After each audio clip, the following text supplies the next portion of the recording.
Hello boys and girls, Mohit Agarwal here, and today I am going to discuss lots of case studies of company law chapter number 7 management and administration. There are approx 70-80 case laws and case studies that we are going to discuss. So this is the first part and the second part will be uploaded later. Do watch it and जबरदस्त है, पूरा knowledge पूरा content जो है आपको मिल जाएगा. अच्छे से वीडियो को लास्ट तक देखिएगा. और अगर आपको हमारा क्लासेस जो है वो अच्छा लगता है और अगर अवेल करना चाहते हैं तो जरूर हमारे टीम को कांटेक्ट कर सकते हैं. Stay fit, stay blessed, lots of love, take care, bye bye. आज हम लोग सॉल्व करने वाले हैं वर्कबुक. ठीक है, वर्कबुक सॉल्व करने में लगभग समझ लो 1.5 क्लास लगेंगे. टोटल 1.5 क्लास लगेगा जिस चैप्टर को हमने खत्म किया उस चैप्टर का वर्कबुक सॉल्व करने में. ये रहा हमारा वर्कबुक. किन लोग के पास राइट नाउ ये वाला मैट है? जिन लोग के पास ये वाला मैट राइट नाउ है, अभी घर में नहीं, यहां पर है.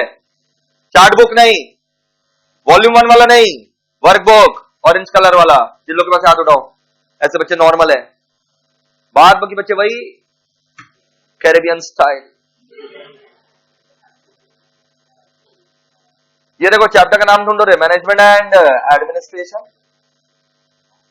आ जा बेटा, पेज नंबर 16 में आ जा.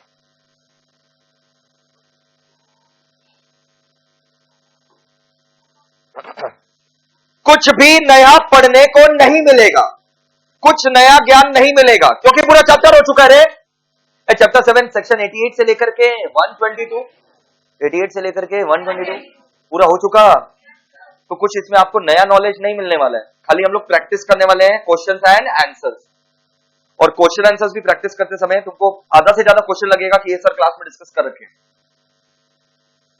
अच्छा, जिनका इसके पहले वाला क्लास छूट गया था हाथ उठाओ. इसका पिछला क्लास छूटा हुआ है, कब करोगे? हाँ, तो कोई दिक्कत नहीं है, उसका बैकअप कर लेना. वो आज का क्लास से कोरिलेटेड नहीं है. मतलब अगर आपका पिछला क्लास छूटा हुआ है तो वो आज का क्लास से कोरिलेटेड नहीं है. ये वाला क्लास करने के बाद भी आप पिछला क्लास कर सकते हैं, कोई दिक्कत नहीं होगा. थोड़ा पास जाएंगे क्योंकि क्वेश्चन आंसर्स का डिस्कस हो रहा है. अच्छा, कुछ स्टूडेंट का हम देखते हैं लेट ज्वाइनिंग के कारण आज पहला क्लास रहता है, दूसरा क्लास रहता है.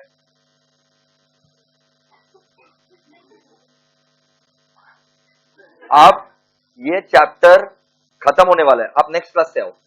नेक्स्ट क्लास से जैसे 1.5 क्लास है ना, वर्कबुक हम 1.5 क्लास में खत्म करेंगे ना बेटा इस चैप्टर का. तो आज एक क्लास, नेक्स्ट क्लास हम लोग नया चैप्टर में एंट्री ले लेंगे. तब से आप आओ, आप नेक्स्ट क्लास से आओ. कोई कोरिलेशन नहीं रहेगा नेक्स्ट क्लास से. चलो अभी क्वेश्चन नंबर 1 स्टार्ट कर रहे हैं. मिस्टर डीए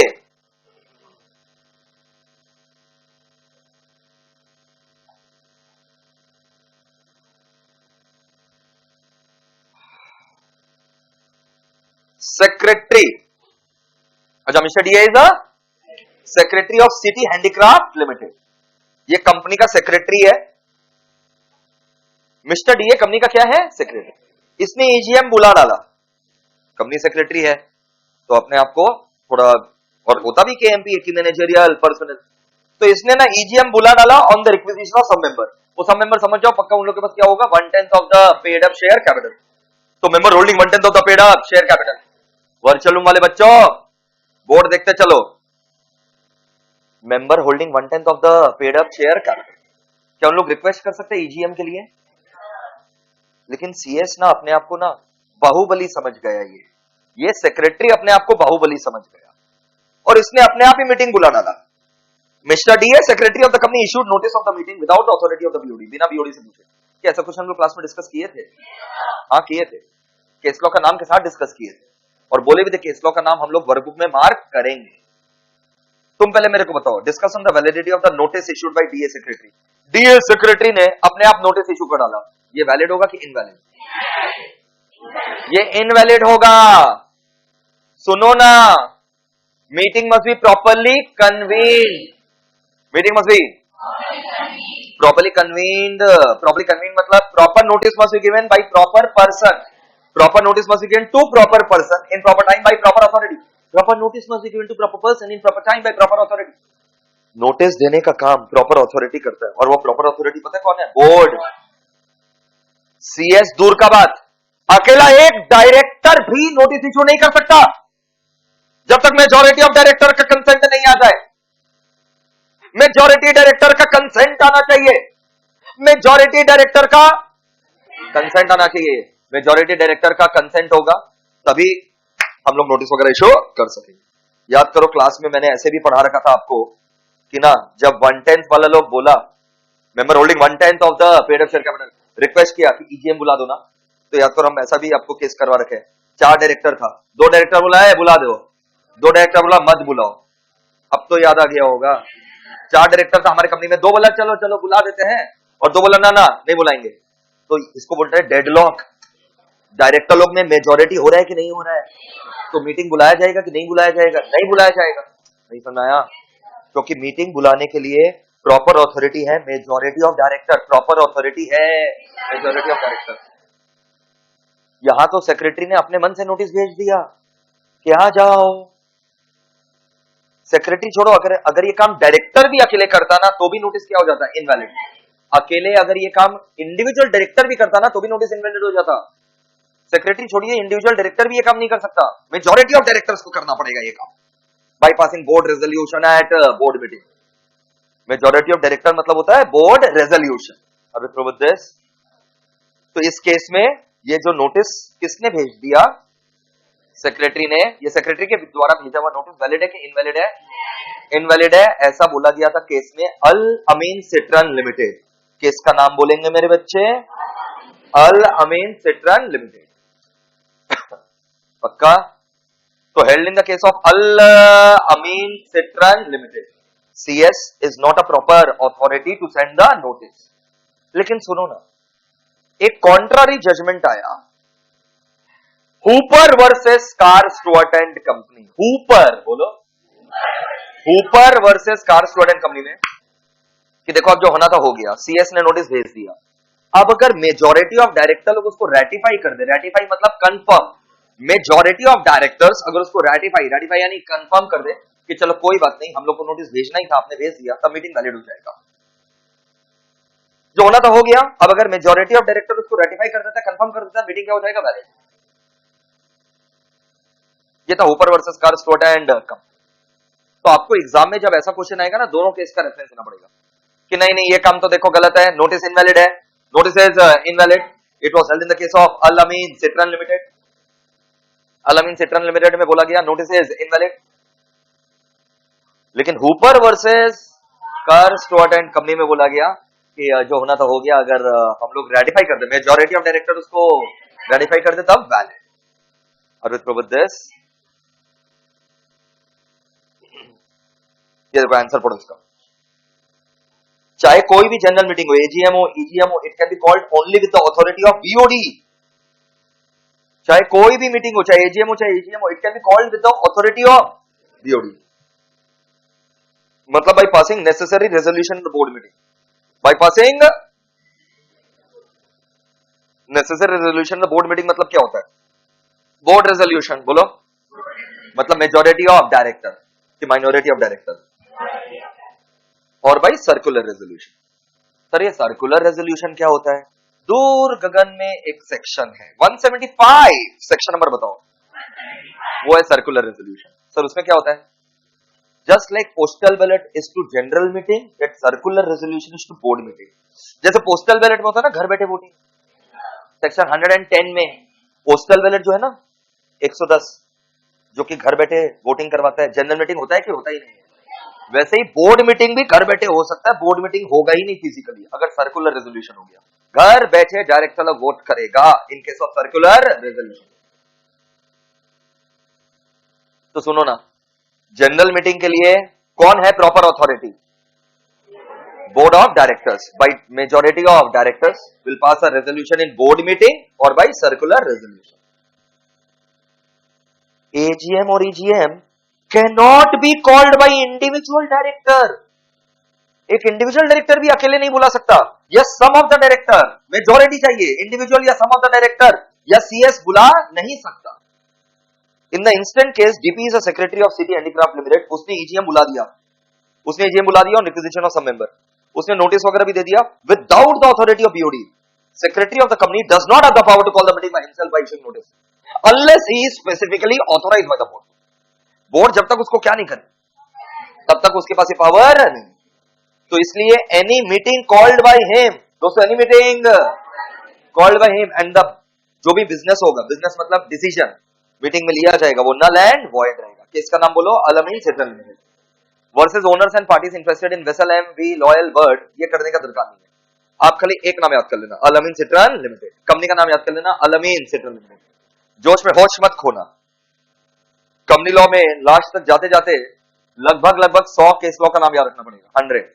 तो अभी क्या है, शुरुआत है, सारा कर लेंगे और फिर अदर लॉज भी है जिसमें और अलग से 100, तो लगभग 150-200 केस लॉ का नाम याद रखना है। नहीं समझ आया?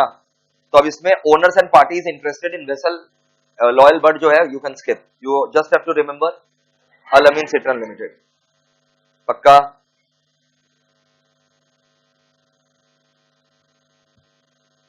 श्योर? फिर देखो क्या बोला गया, हाउएवर नोटिस ऑफ मीटिंग, लेकिन अब जो होना था हो गया, इट में भी रैटिफाइड। रैटिफाइड मतलब क्या बताओ? कंफर्म। देखो बेटा जो होना था हो गया, अब इसको हम लोग कंफर्म कर सकते हैं। नोटिस ऑफ द मीटिंग में भी रैटिफाइड यानी कंफर्म। कौन कंफर्म कर सकता है बताओ? बीओडी, बोर्ड कंफर्म कर सकता है before the meeting is held. And notice कब कंफर्म करोगे? मीटिंग के बाद। नोटिस जा चुका क्या? बिना अथॉरिटी के गया क्या? लेकिन अब बोर्ड इसको क्या कर दे? कंफर्म मीटिंग के पहले, तो ठीक है, वैलिड हो जाएगा। Held in the case of Hooper versus Kerr Stuart and company. छोटा नाम पूरा याद कर लिया करो, Hooper versus Kerr Stuart and company. Thus notice issued by Mr. DA may be ratified by the BOD to make it valid. BOD ratify कर सकता है to make it valid. Clear है दोस्तों? क्वेश्चन 2 में लिख दो सेम एज 3। क्वेश्चन 2 और 3 पूरा सेम है, हम 3 नंबर सॉल्व करवा दे रहे हैं क्योंकि वहां ज्यादा जगह है पेज में, इसलिए।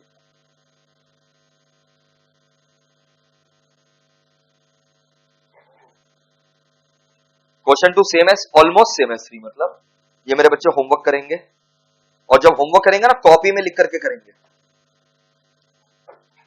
अब देखो कुछ बच्चा लोग जो है ना, उन लोग डायरेक्शन फॉलो नहीं करता। मेरा हाथ जोड़ करके रिक्वेस्ट है, जब होमवर्क दे रहे तो उसको फॉलो करना।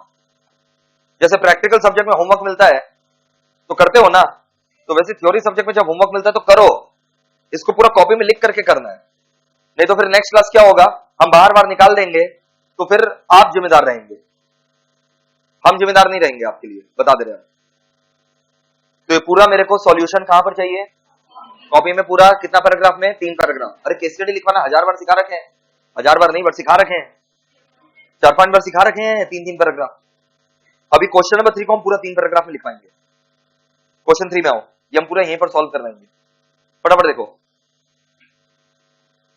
बोल रहे हैं एमएच कंपनी लिमिटेड, कंपनी का नाम है MH company limited, serve the notice of general meeting upon its shareholder. MH company limited serve the notice of general meeting upon its shareholder. ठीक है, notice दे दिया shareholder लोग को general meeting का। Notice stated that the issue of, कौन सा बताओ ना, नोटिस में लिखा हुआ issue of sweat equity shares would be considered at such meeting. Notice में स्वेट इक्विटी शेयर्स के बारे में लिखा हुआ है। किसके बारे में लिखा हुआ है? सर स्वेट इक्विटी शेयर्स क्या होता है? सर माना तुमको स्वेट इक्विटी शेयर्स नहीं पता क्या होता है, बट एक बात बताओ, ये ऑर्डिनरी बिजनेस है कि स्पेशल बिजनेस है? अड्डा को छोड़ करके सभी स्पेशल बिजनेस है। ए फॉर एनुअल अकाउंट्स, अड्डा अड्डा, A for annual account, D for dividend, D for director in place of retiring, A for auditor and fixation of auditors remuneration, A for annual account, D for dividend, D for director in place of retiring, फिर A for auditor fixation of auditors remuneration. तो अड्डा को छोड़ करके तो सभी क्या है? Special business. तो इश्यू करना sweat equity share, ordinary business की स्पेशल बिजनेस। सर ये स्वेट होता क्या है sir? Sweat equity share sweet मेरी तरह नहीं, स्वेट जो हम बहाते हैं आपके लिए। स्वेट इक्विटी शेयर क्या होता है? कंपनी एप्रिशिएट करता है अपने डायरेक्टर्स को और एम्प्लॉइज को। Company in order to appreciate the performance of directors and employees, उनको स्वेट इक्विटी शेयर इशू करता है at discounted rate, face value के भी नीचे इशू कर सकता है। सर शेयर तो डिस्काउंट पर इशू करना अलाउड नहीं है, माना शेयर डिस्काउंट पर इशू करना अलाउड नहीं है, but sweat equity share allowed है। सेक्शन 53 बोलता है, 53 बोलता है कि आप इशू नहीं कर सकते डिस्काउंट पर एक्सेप्ट स्वेट इक्विटी शेयर। यानी स्वेट इक्विटी शेयर आप डिस्काउंट पर इशू कर सकते हैं, उसके लिए अलग सेक्शन है 54। 53 बोलता है आप डिस्काउंट पर इशू नहीं कर सकते except sweat equity share under section 54। तो स्वेट इक्विटी शेयर इशू किसको होता है? एम्प्लॉइज को और डायरेक्टर्स को at concessional base to appreciate their service. तो ये ऑर्डिनरी बिजनेस है कि स्पेशल बिजनेस है? Mister A shareholder of MH company limited, mister A को देखो क्या मचमची मचा है शेयर होल्डर को। He is complaining that issue of sweat equity share was not specified in the notice. Oh my God. Issue of sweat equity share was not specified fully in the notice. मतलब notice में खाली लिख दिया sweat equity share है, उसको describe नहीं किया कितना शेयर दे रहा है, किस किस को स्वेट इक्विटी शेयर दे रहा है, किस भाव पर स्वेट इक्विटी शेयर दे रहा है, क्या कारण है, कुछ नहीं लिखा। कितना शेयर किसको क्यों किस दाम पर, कितना शेयर किसको क्यों किस दाम पर, कुछ नहीं लिखा। क्या ये नोटिस वैलिड माना जाएगा? वेरी गुड, पिन पॉइंट करके आंसर दो, ऐसे गोल गोल मत घुमाओ। एक्सप्लेनेटरी स्टेटमेंट चाहिए रहता है फॉर एवरी स्पेशल बिजनेस। जितना भी स्पेशल बिजनेस रहता है उसके लिए क्या अनेक्स करना पड़ता है नोटिस के साथ? क्या स्वेट इक्विटी शेयर इशू करना ऑर्डिनरी बिजनेस है कि स्पेशल बिजनेस है? तो ये स्पेशल बिजनेस है, तो इसके लिए आपको एक्सप्लेनेटरी स्टेटमेंट क्या करना पड़ेगा? अनेक्स, जिसमें आप सब कुछ क्या करेंगे? Explain, Fehling which notice is valid कि इनवैलिड। पक्का? तो ये शेयर होल्डर सही है कि गलत है? हाँ, ये शेयर होल्डर का ऑब्जेक्शन बिल्कुल सही है। क्लियर? अब इसका आंसर में आ जाओ।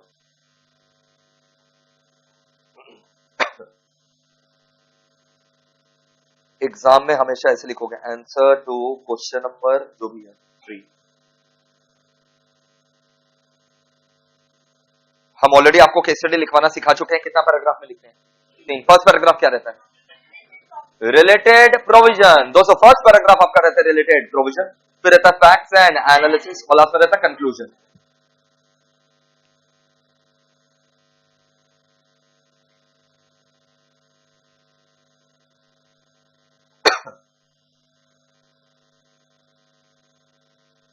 लिख दो related provisions.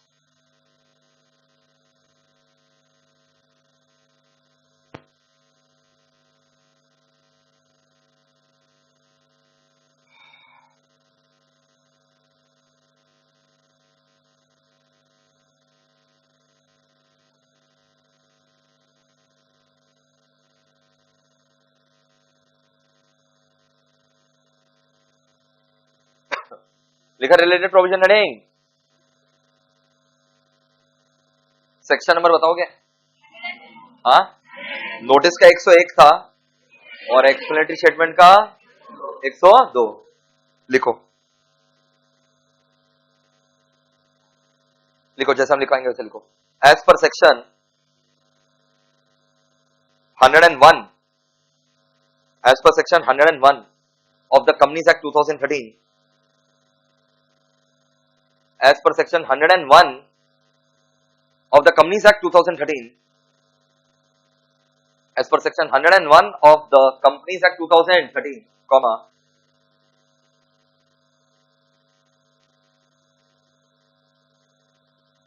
for a meeting to be properly convened, for a meeting to be properly convened,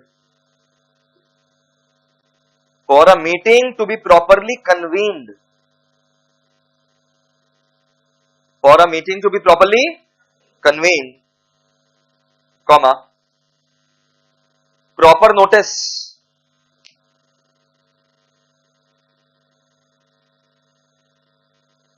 must be served. Proper notice must be served. Celebrity यहां पर 101 है कि 102 है? 102 है, तो 101 के बारे में छोटा सा लिख दिया। For a meeting to be properly convened, proper notice must be served. Full stop. Line change करके लिखना, एकदम घुसा पिटा करके मत लिखना, कोई पढ़ेगा नहीं, फिर बोलोगे आंदोलन छेड़ दीजिए। चला करके लिखो, नेक्स्ट लाइन से लिखो। फिर जैसे यहां खत्म हो गया, समझा? फिर नेक्स्ट, अभी ये देखो, यहां खत्म हो गया, फिर यहां से लिखो एज पर सेक्शन 102, फिर से ऑफ द कंपनीज एक्ट 2013 लिखोगे? नहीं, एक आंसर में एक ही बार लिखना ऑफ द कंपनीज एक्ट 2013। नहीं समझाया? अब सीधा सेक्शन का नाम As per section 102, comma, an explanatory statement must be annexed. An explanatory statement must be annexed. As per section 102, comma, an explanatory statement must be annexed. An explanatory statement must be annexed.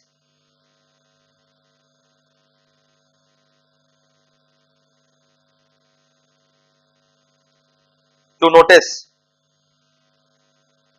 An explanatory statement must be annexed to notice for every special business. For every special business.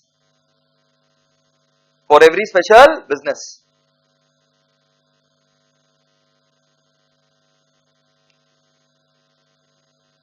Containing the following. For every special business containing the following. Explanatory statement must be annexed for every special business containing the following. Point number A.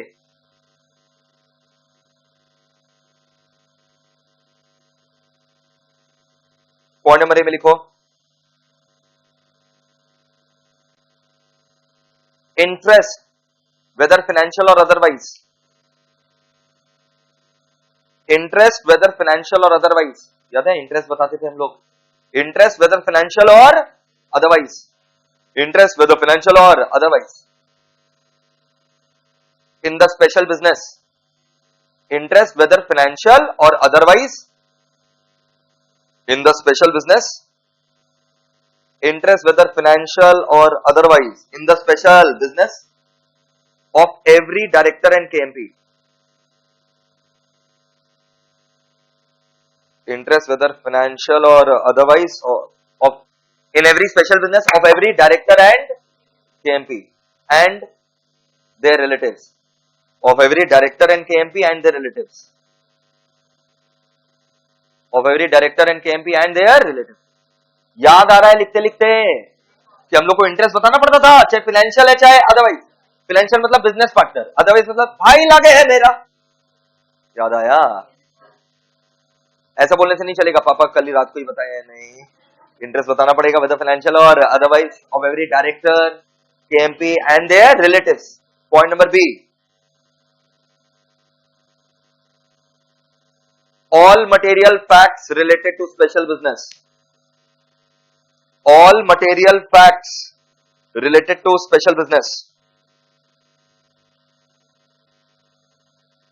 All material facts related to special business. All material facts related to special business. So that members can understand. तीन चीज, कुछ याद आ रहा है? तीन चीज. Very good. Rank है तेरा, रैंक. बस पढ़ते रहे. क्या लिख रहे? All material facts related to special business so that members can understand meaning, scope and implication. याद रहे ये सब? So that members can understand meaning, scope and implication. So that members can understand meaning, scope and implication. Members can understand meaning, scope and implication. Members can understand meaning, scope and implication of the special business. Members can understand meaning, scope and implication of the special business. तो हम लोग क्या लिख रहे हैं? कानून में क्या लिखा हुआ? Related provisions. एक चीज और अभी हम लोग को कानून वाला बात बताना पड़ेगा. जैसे यहां स्वेटिक पिटिशनर का बात हो रहा था ना, तो हम लोग सब बता दिए, स्पेशल बिजनेस वगैरह का एक्सप्लेनेटरी स्टेटमेंट का पूरा एक्सप्लेन कर दिया. एक चीज और बताना पड़ेगा रिलेटेड प्रोविजन. ना वो सब नहीं. कि स्पेशल बिजनेस होता क्या वो तो बताओ. नहीं समझ आया? अड्डा को छोड़ करके सभी कुछ क्या है तो बताना पड़ेगा. नेक्स्ट लाइन में लिखो, all business matters are considered as special. All business matters are considered as special.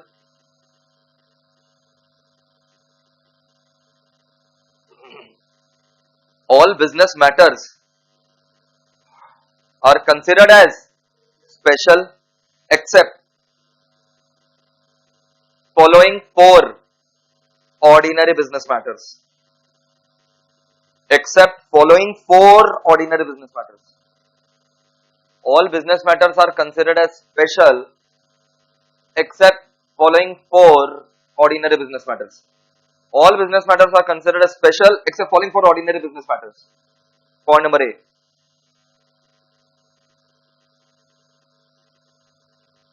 Point number A में लिखो और वो चार्ट ऑर्डर के बारे में लिख देंगे. Point number A, consideration of financial statements, auditors report and directors report. Consideration of financial statements, auditors report and directors report. Consideration of financial statements, auditors report and directors report. Consideration of financial statements, auditors report and directors report. Consideration of financial statements, auditors report and directors report. Point number B, declaration of dividend. Point B, declaration of dividend. Point number C, appointment of director in place of retiring. Appointment of director in place of retiring. Appointment of director in place of retiring.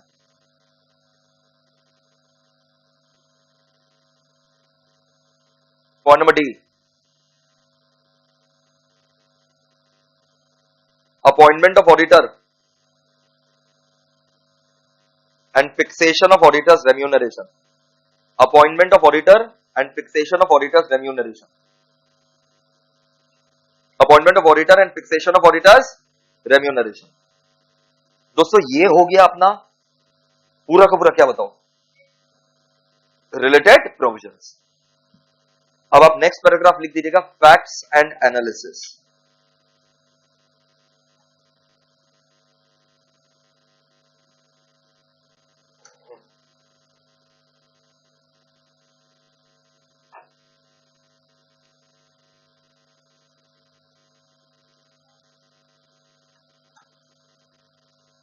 Facts and analysis में कैसे करके लिखिए, in the given case study. अब समझो facts and analysis में क्या लिखना है आपको, इस केस में जो हुआ along with you have to correlate with the कानून. फैक्ट्स को कानून के साथ कोरिलेट करना है. जो फैक्ट्स है उसको हम लोग लॉ के साथ क्या करने वाले हैं, कोरिलेट. लिखो, in the given case study, in the given case study MH Limited, पूरा नाम लिख दो, MH Company Limited. In the given case study, MH Company Limited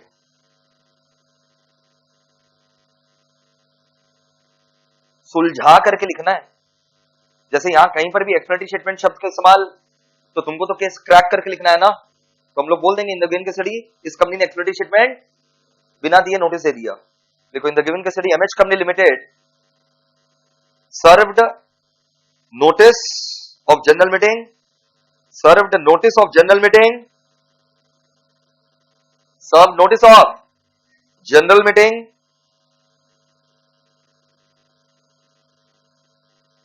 regarding issue of sweat equity shares, regarding issue of sweat equity shares, regarding issue of sweat equity shares without, regarding issue of sweat equity shares without any explanatory statement. Regarding issue of sweat equity shares without any explanatory statement.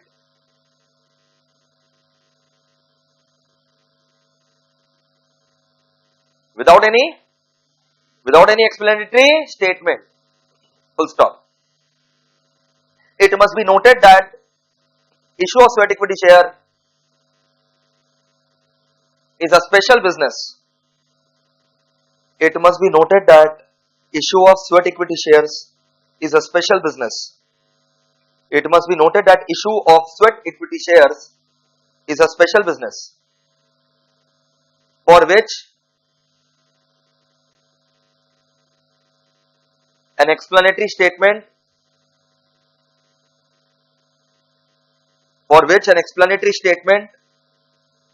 should have been given.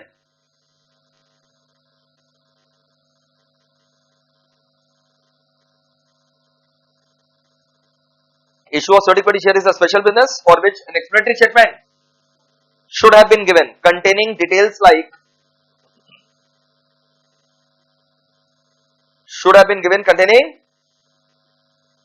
containing details like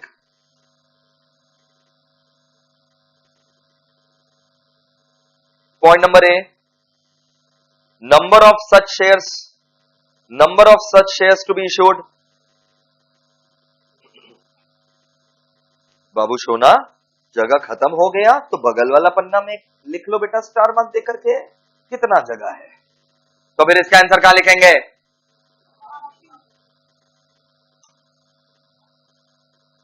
containing point number क्या लिखा? Number of such shares to be issued. Point number B, names of directors and employees. फटाफट लिखो. Point number B, names of directors and employees. Names of directors and employees to whom it will be issued. Names of directors and employees to whom it will be issued. Names of directors and employees to whom it will be issued. Point number C, issue price. Point number C, issue price. Point number D, market price क्या चल रहा है अभी? हम issue कितना में कर रहे हैं और अभी मार्केट प्राइस क्या चल रहा है? Issue price. Point number D, market price. Point number E, reasons for such issue. Reasons for such issue. ये सब आपको एक्सप्लेनेटरी स्टेटमेंट में लिखना चाहिए था. पक्का? लास्ट में लिख दो कंक्लूजन.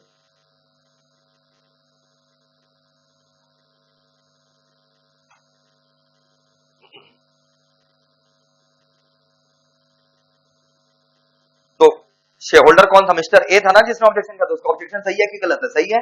और कंक्लूजन में देखो क्या बोला है.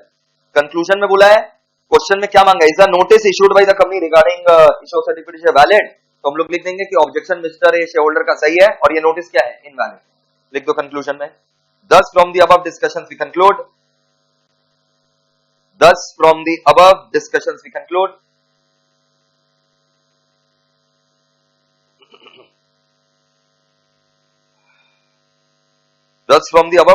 we conclude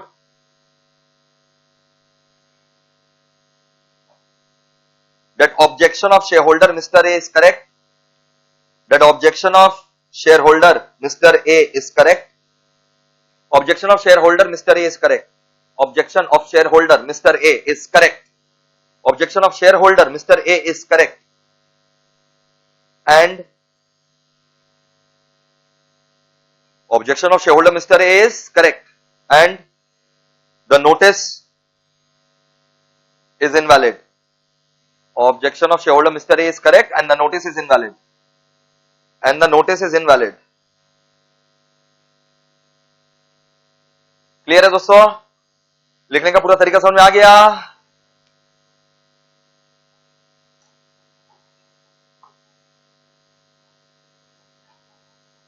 क्वेश्चन 4 में आओ. ऐसा सेम हम लोग टास्क में भी किए थे. अरे ऐसा क्वेश्चन नंबर 4 जो है ना कि कोरम वाला ये आया है, कोरम में काउंट होगा कि नहीं होगा, ये सेम हम लोग ना वॉल्यूम 1 का टास्क में सॉल्व किया था और पूरा 3 पैराग्राफ लिखवाए थे हम इसका. तो अभी हम लोग शॉर्ट में फटाफट कर रहे हैं. Articles of x limited. बताओ प्राइवेट कंपनी की पब्लिक कंपनी? पब्लिक कंपनी, क्योंकि खाली एलटीडी लिखा है. अगर पीवीटी एलटीडी रहता तो प्राइवेट कंपनी. पीवीटी एलटीडी रहता तो प्राइवेट कंपनी. खाली एलटीडी है तो पब्लिक कंपनी. आर्टिकल में कितना जन चाहिए बताओ? 7. तो ये पब्लिक कंपनी है जिसका आर्टिकल में कितना जन चाहिए? 7. To consider the quorum. The following persons were present in EGM to consider the appointment of MD. MD को रखने के लिए देखो कौन कौन आए EGM में. 7 जन चाहिए ना. अच्छा कुछ नहीं बोला है तो हम लोग एज्यूम करेंगे पब्लिक कंपनी में अप टू 1000 3 स्लैब था. अप टू 1000 में 5000 से 5000 में 15, 5000 से ज्यादा है तो 30, 5 15 30 3 स्लैब था. Will be assuming up to 1000 member. कितना चाहिए? 5. आर्टिकल में कितना लिखा? 7. Which ever is higher? 7. 5 के साथ रिप्रेजेंटेटिव ऑफ गवर्नर. हाँ कितना हुआ? 1. ये कौन सा सेक्शन में लिखा हुआ है कि रिप्रेजेंटेटिव ऑफ गवर्नर काउंट होगा? 112 में. 113 में तो बॉडी कॉर्पोरेट का. बीसी प्रेफरेंस होल्डर है, ये नहीं काउंट होगा क्योंकि प्रेफरेंस होल्डर तभी काउंट होता है जब उन लोग का मैटर हो.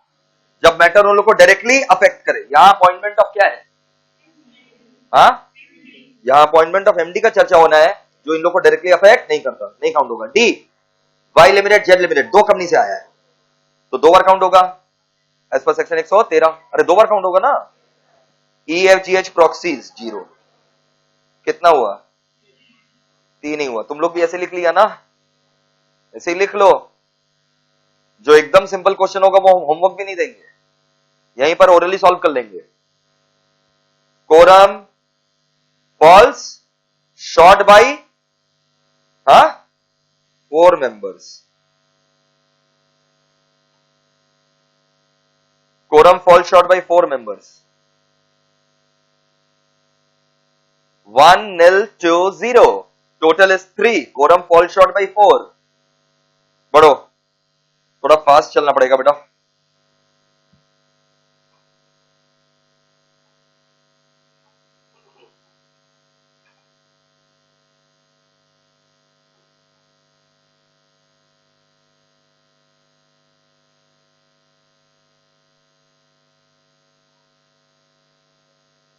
देखो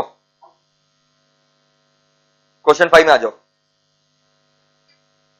क्वेश्चन 5 पढ़ रहे हैं। Articles of X and company limited provide that in the event of the quorum being not present within, article में लिखा हुआ है कि अगर हमारे यहां पर कोरम आधा घंटा में नहीं आया, बाप रे, एजीएम डिसॉल्व हो जाएगा। आर्टिकल में लिख दिया है कि अगर आधा घंटा में कोरम नहीं आया तो इनका एजीएम डिसॉल्व हो जाएगा। सही है कि गलत है?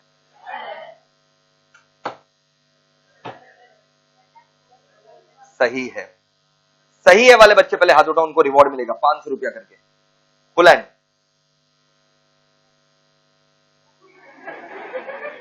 बटवा में जो भी पैसा होगा सब ले लेंगे।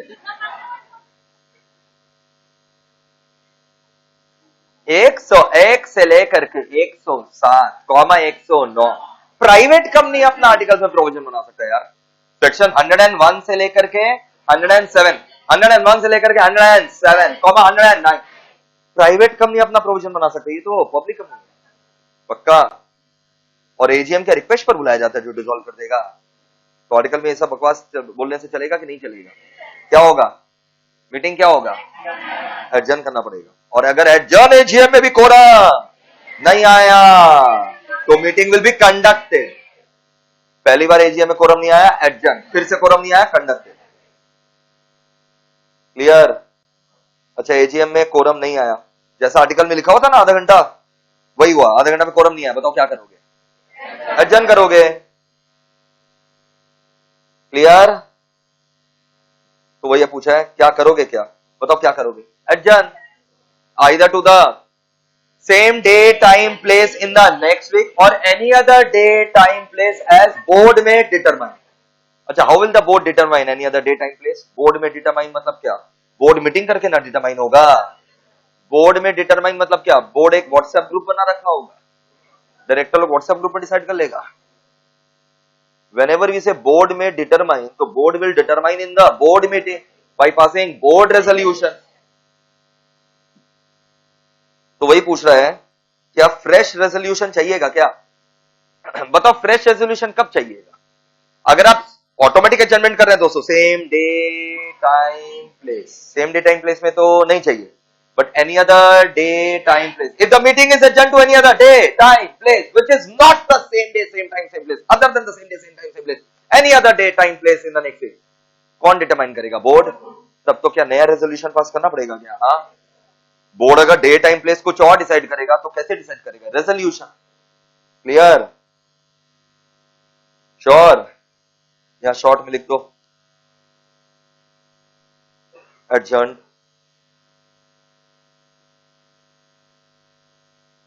पॉइंट ए का शॉर्ट में लिख दो adjourn.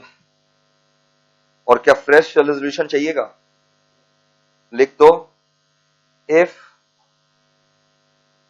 Adjourn to any other day time place, if adjourned to any other day time place, पूरा नहीं लिखा रहे, शॉर्ट में लिखा रहे, if adjourned to any other day time place, और आगे भी तो लिखना पड़ेगा ना, which is not the same day time place in the next week। रहने दो ना, लिखा हुआ आंसर लिखा हुआ है। इफ एडजन टू कब बताओ ना, any other day time place, मतलब same day same time same place की एनी अदर। क्लियर क्या? बोलो ना।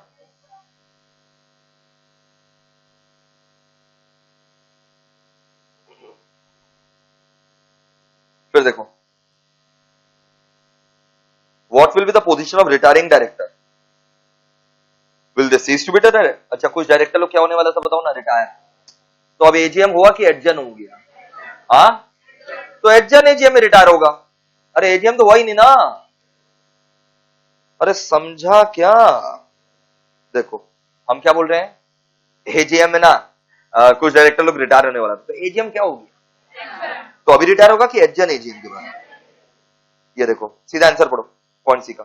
The provision in the article dissolving the meeting for want of quorum is not legally valid. Article जो गांजा बुद्धि लगा रहा था ना कि मीटिंग डिसॉल्व हो जाएगा, वो वैलिड है कि नहीं है? नहीं, is not legally valid. Meeting को एडजर्न करना पड़ेगा and hence retiring director will continue to hold the office till the adjourn meeting is held and required decision taken.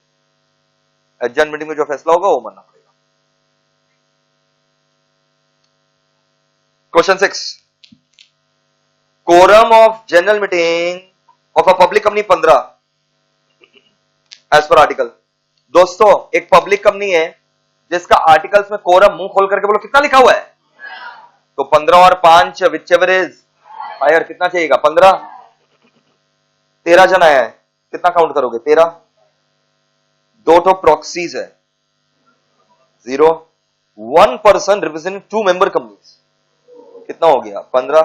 Quorum present के नॉट प्रेजेंट, कर लो कॉपी। 13 0 2 total 15, quorum present. बड़े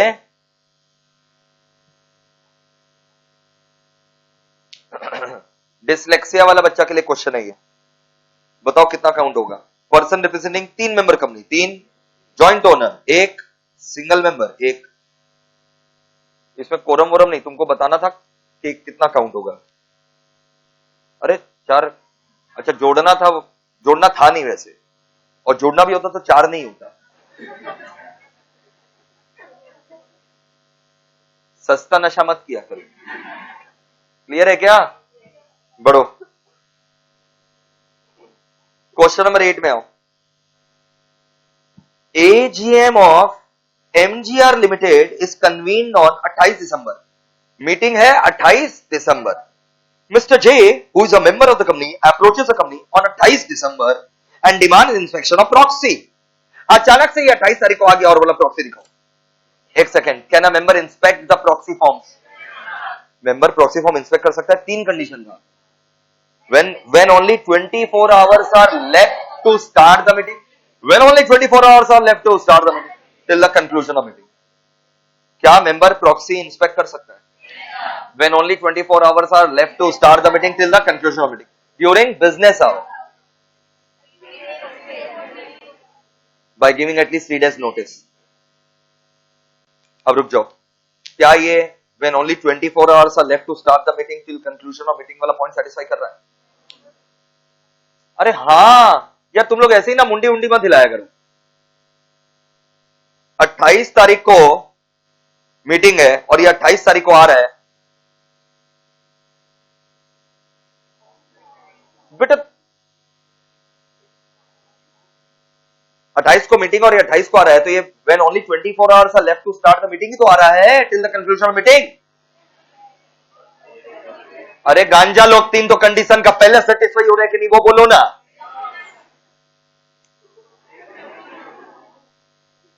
जिन लोग को अभी भी पहला कंडीशन नहीं समझ आ रहा, हम पुनर्विचार करने बोल रहे हैं कोर्स के ऊपर। एक बार तुमको 3 कंडीशन है, एक एक करके बात कर रहे हैं।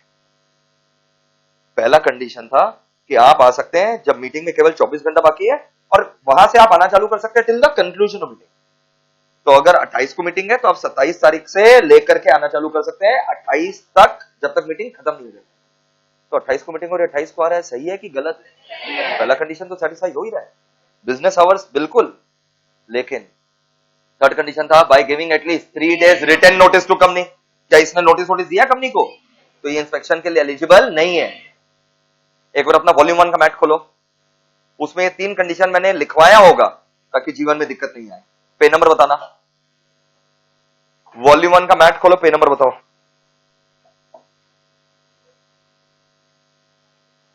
115, 114, पेज 114 में आओ, देखो पॉइंट एबीसी करके 1 2 3 करके 3 तो कंडीशन लिखवाया है। पढ़ हेडिंग इंस्पेक्शन ऑफ प्रॉक्सी 1 2 3 करके पढ़, पहला कंडीशन पढ़। हाँ, when only 24 hours are left to start the meeting till the conclusion of the meeting. Point number 2, during business hour. Point number 3, by giving at least 3 days written notice at company's registration office. है ना? तो ये 3 दिन का notice दिया कि नहीं दिया? तो ये एलिजिबल कि इनएलिजिबल? इसका जो मेन पॉइंट है हम वो अंडरलाइन करवा दे रहे हैं, देखो। Since prior notice of 3 days has not been given by JA to the company for inspecting the proxy, company may refuse inspection of proxy form. क्योंकि इसने 3 दिन का नोटिस नहीं दिया तो कंपनी इसको रिफ्यूज कर सकता है। डन वाले बोलेंगे डन। क्वेश्चन नंबर 9 में आइए।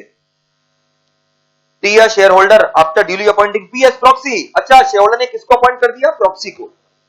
लेकिन वो फिर खुद से अटेंड करने आ गया और वोट कर दिया। क्या शेयर होल्डर ऐसा कर सकता है? At any time before the proxy votes. पक्का? Sure? Shareholder has a right to revoke the proxy authority by voting himself before the proxy has voted. But once the proxy has voted, he cannot retract his authority. Proxy vote कर दिया तो वो authority छीन नहीं सकता। ये case का नाम भी हम लिखवाए थे, cousin versus international brick company limited. Cousins versus international brick company limited. मक्खन, क्या केस लॉ का नाम याद करना मैंडेटरी है? बिल्कुल मैंडेटरी है। केस लॉ का जहां जहां नाम है वहां वहां एग्जाम में आपको केस लॉ का नाम कोट करना पड़ेगा, नहीं तो मार्क्स कटेंगे। क्वेश्चन 10, देख करके लग रहा होगा भाई ये नहीं होगा भाई, अभी तक का सबसे सिंपल क्वेश्चन यही है। तो खाली लेंथ से मत डिसाइड क्या करो टफनेस ऑफ द क्वेश्चन। अभी तक का सबसे सिंपल क्वेश्चन यही है। खुद से क्वेश्चन नंबर 10 तुम सॉल्व करो, ओरली सॉल्व करो, पूरा क्वेश्चन पढ़ो और आंसर क्या है सोचो। हम वर्चुअल रूम से आ रहे हैं, पढ़ने का एक्टिंग मत करो, पढ़ो।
बड़ा ही सिंपल सवाल था। हुआ क्या, मीटिंग 15 तारीख को है क्या, 4 बजे प्रॉक्सी का सवाल है, 48 घंटा पहले। अरे सर आप कभी 24 बोलते हैं, इंस्पेक्शन 24 घंटा है, अपॉइंटमेंट 48 आवर्स है। कोई प्रॉक्सी का फॉर्म बता सकता है? एमजीटी 11 कितना घंटा पहले, 48 आवर्स। जो लेटेस्ट प्रॉक्सी होगा इन टाइम, नया वाला प्रॉक्सी इन टाइम, वो वैलिड होगा। नया प्रॉक्सी इन टाइम नहीं है तो फॉर्मल वैलिड होगा। 15 अप्रैल ना, ठीक है। फिर वो देखो देखो देखो, ये जबरदस्ती का इन लोग जो है ना टाइम पास कर रहा था, आंसर बता रहा था क्वेश्चन में कि 48 घंटा पहले आ जाना चाहिए। मिस्टर ए एक मेंबर है, मिस्टर ए ने क्या किया, 2 प्रॉक्सी रखा क्या। 15 अप्रैल को मीटिंग है, एक 10/4 को, बाप रे 5 दिन पहले, और 11/4 को, 10/4 को डिपॉजिट किया। नहीं, प्रॉक्सी फॉर्म डेटेड 10/4 है क्या, डिपॉजिट कब किया वो मैं 10/4 में मेरे को कोई फर्क नहीं पड़ता, कंपनी के पास कब भेजा 11/4, तो 10/4 मैटर की 11/4, जमा कब किया 11/4। लेकिन mister A changes his mind and 12/4 को और एक प्रॉक्सी अपॉइंट कर दिया एक्स, जमा कब किया उसी दिन, तो 12/4 को ही क्यू को उसने प्रॉक्सी बना दिया। हाँ तो अभी तो 48 घंटा पहले है, तो लेटेस्ट कौन है, क्यू, पक्का। तो for mister A Q is a valid proxy.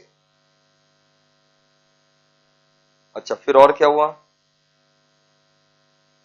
और एक मेंबर कौन है, बी। बी ने 2 जन को, आर को और एस को, आर को 12/4 को किया और एस को 14/4 तो एक दिन पहले है भाई, तो ये एस वाला तो नहीं चलेगा। तो for mister B R is a valid proxy. A के लिए क्यू वैलिड है और बी के लिए आर। बी ने देखो 2 प्रॉक्सी रखा था बी ने, आर को और एस को, बट एस को तो एक दिन पहले रखा तो इसलिए आर वैलिड है। डन वाले बोलेंगे डन। अब एग्जाम में इसका जो रिलेटेड क्या रहेगा, प्रोविजन, पहले वो पूरा लिख देना।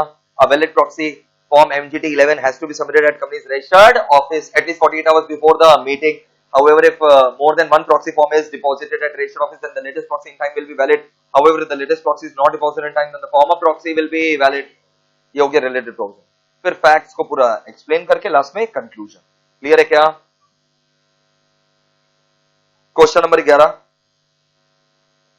इसमें वही है, के ने ना एल को प्रॉक्सी बनाया, दोनों मीटिंग में आ गए, के और एल दोनों मीटिंग में आ गए, समझा क्या? के का वोट इनवैलिड कर दिया chairman, since he has appointed proxy. हे भगवान, चेयरमैन गलत है ना, अगर अभी तक उसका प्रॉक्सी ने वोट, तो के को वोट करने का अधिकार है। Cousins versus international brick company limited, है ना, बोलो। तो decision of chairman is valid कि इनवैलिड? अच्छा, जो हम हाईलाइट करते जा रहे हैं आप लोग भी कर रहे हैं ना, क्योंकि मेन हम पॉइंट को हाईलाइट कर दे रहे हैं ताकि एग्जाम के एक दिन पहले आपका घंटा भर में पूरा रिवीजन हो जाए, पूरा आंसर ना पढ़ना पड़े, जो मेन पॉइंट है। चेयरमैन का डिसीजन क्या है, इनवैलिड। क्लियर क्या दोस्तों? Question 12, in a general meeting of PQ limited chairman directed to exclude, अच्छा chairman directed to exclude certain matter detrimental to the interest of the company from the minute. क्या chairman ऐसा कर सकता है? लेकिन एक एम नाम का शेयर होल्डर है, कंटेंडेड की minutes must contain fair and correct summary, और आप ये सब काम दादागिरी मत करिए। शेयर होल्डर सही है कि गलत है? चेयरमैन के पास पावर है कि वो 3 प्रकार का मैटर मिनट से हटा सकता है। कोई बताओ चेयरमैन कौन सा 3 प्रकार का मैटर मिनट से हटा सकता है? एक तो यही वाला, matters which are detrimental to the interest of the company, defamatory, यानी defamatory matter which is irrelevant और इमटेरियल, और कोई मेंबर ऑब्जेक्शन नहीं कर सकता because chairman has an absolute discretion. पक्का? तो ये एम सही है कि गलत है? हाँ लिख दो, एम इज रॉन्ग, लिख दिया शॉर्ट में। ये सेम क्वेश्चन का एग्जाम में आंसर कैसे लिखना है, मैं सेम वैरायटी का क्वेश्चन 13 नंबर में रख के रखा है।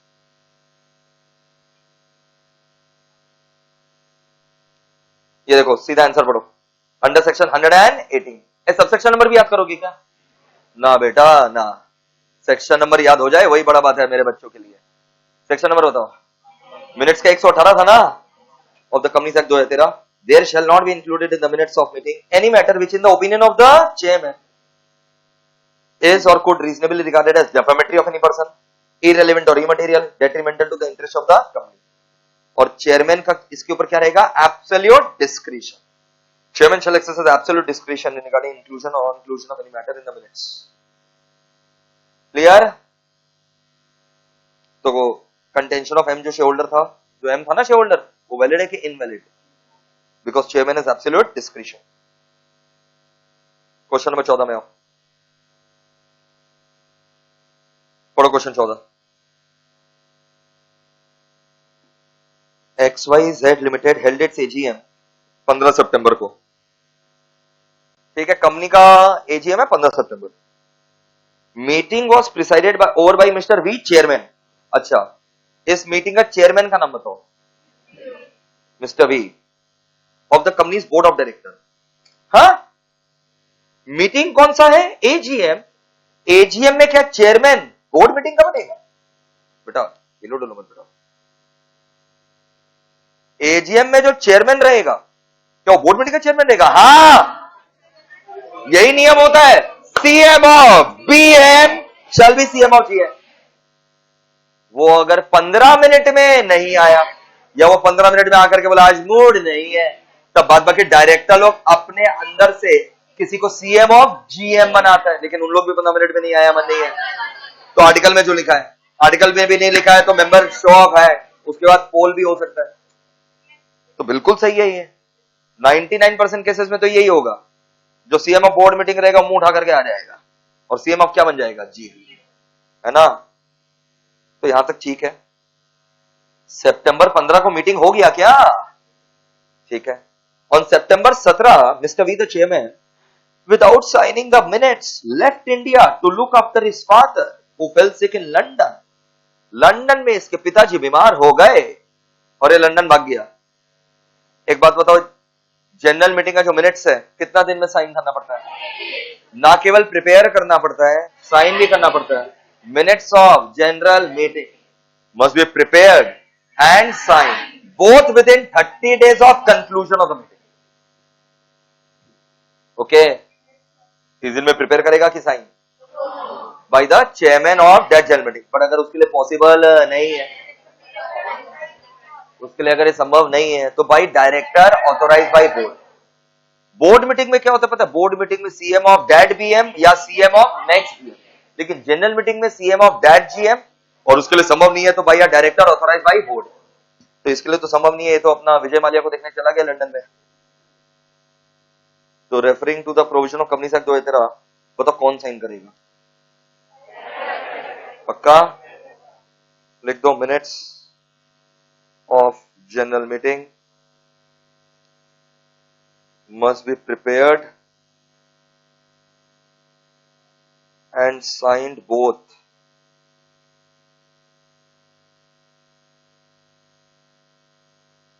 within 30 days of conclusion of general meeting। Minutes of general meeting must be prepared and signed both within 30 days of conclusion of general meeting by CM of that GM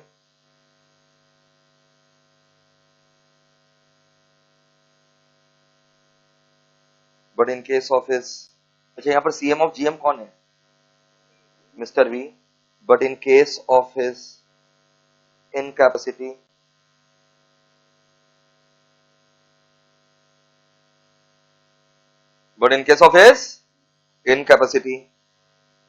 by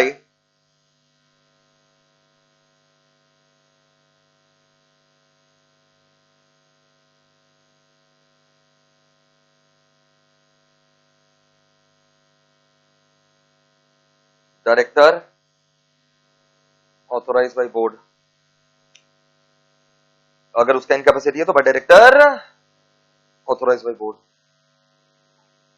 मक्खन एकदम याद करो, क्या ये सब क्लास में हम लोग चर्चा किए थे? तो अभी तक 14 तो क्वेश्चन किए हो, पूरा रिवीजन ही चल रहा है, जस्ट प्रैक्टिस। कोई नया नहीं सीखे हो, नहीं सीखोगे नया कुछ, सब पढ़ाया हुआ है, खाली डिस्कशन और प्रैक्टिस चल रहा है आज के क्लास में। क्वेश्चन आंसर सॉल्विंग क्लास इसी को बोलते हैं। लेकिन तुम्हारा तो रिवीजन हो जा रहा है। क्वेश्चन 15 सेम है, देखो। मीटिंग हुआ था 12 अगस्त को, 19 अगस्त को ले इस बार चेयरमैन क्या हो गया, डाइड, बिना मिनट साइन किए। क्या हुआ? 7 दिन का टाइम तक कर देते, बनाना भी तो पड़ता है दीदी, उसमें भी समय लग गया, बनाते बनाते मर गया, साइन नहीं किया। How are the minute books to be dated and sign? अब समझ जाओ कौन साइन वगैरह करेगा, बताओ। Any director authorise by board. पक्का बोलो।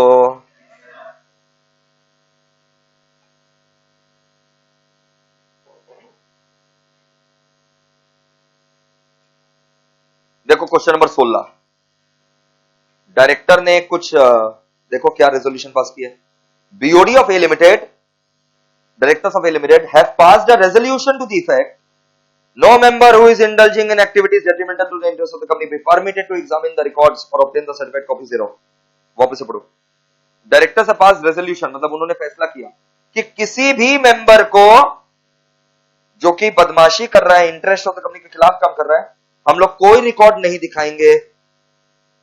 तो नया अब क्या हुआ, एक मेंबर जो है ना, एक मेंबर जो कि कंपनी को लग रहा है कि इंटरेस्ट ऑफ कंपनी के खिलाफ काम कर रहा है, a member which is considered by the company to work against the interest of the company demands inspection of register of member and minutes।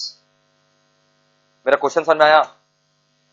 एक मेंबर मिनट्स मांग रहा है दोस्तों, एक मेंबर मिनट्स वगैरह मांग रहा है, लेकिन बीच में 15 सेकंड हमारा कंप्यूटर हैंग हो गया था, तो हो सकता है जो रिकॉर्डिंग देख रहे हो उनको दिक्कत आए, नहीं आए, इसलिए 15 सेकंड मैं आपके लिए बीच में एक बार जो है पेश कर रहा हूं। क्वेश्चन नंबर 16 का हंसी मत, ध्यान से सुनिए। तो जो क्वेश्चन नंबर 16 का हम लोग डिस्कशन कर रहे थे कि डायरेक्टर ने एक अपना ही कानून बना दिया कि जो मेंबर हम लोग को लगेगा कि कंपनी के हित के खिलाफ काम कर रहा है, उसको हम लोग इंस्पेक्शन नहीं करने देंगे, ना रजिस्टर ऑफ मेंबर, ना मिनट्स, कुछ भी ऐसा इंस्पेक्शन नहीं करने देंगे। तो ऐसा थोड़ी ना होता है सर, ऐसा लेकिन था तो सही ना, detrimental to the interest of the company. वो तो चेयरमैन साहब को अगर लगे कि कुछ मामला detrimental to the interest of the company, वो मिनट्स में नहीं लिखेंगे। बट ये थोड़ी ना कहीं कंपनीज एक्ट में लिखा हुआ था कि कंपनी को अगर लगे कि ये मेंबर बदमाश है तो हम लोग उसको रजिस्टर मेंबर और मिनट्स नहीं दिखाएंगे। ऐसा आप नहीं कर सकते, ये मेंबर का हक है, आप इसको रिफ्यूज नहीं कर सकते। अब यहां से सब ठीक है, कंटिन्यू करिए। ओके, तो कंपनी रिफ्यूजेस इंस्पेक्शन, सही किया कि गलत किया? अच्छा, इंस्पेक्शन का सेक्शन कौन सा था बताओ ना, 119, इस मिसप्रिंट को सही कर देना, 2013 है ना, बोलो बेटा। और एक सेक्शन कौन सा था रजिस्टर ऑफ मेंबर का, 88।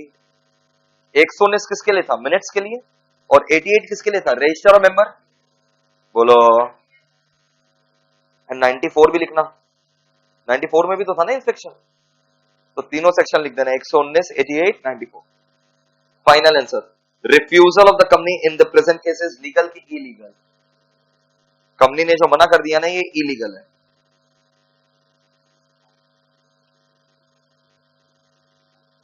Question 17, C a member of Alien company limited holding some share in his own name.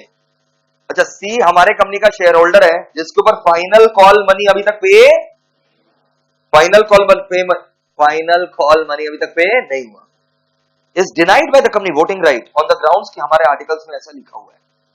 Company के आर्टिकल में पहले से लिखा होता है भाई जो पैसा मारेगा हम लोग उसको वोटिंग करने देंगे, सही है।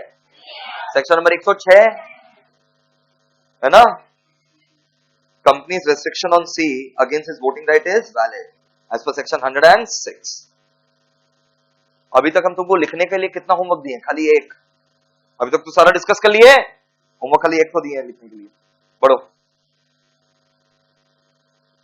एसआर पास हुआ है कि नहीं बताओ?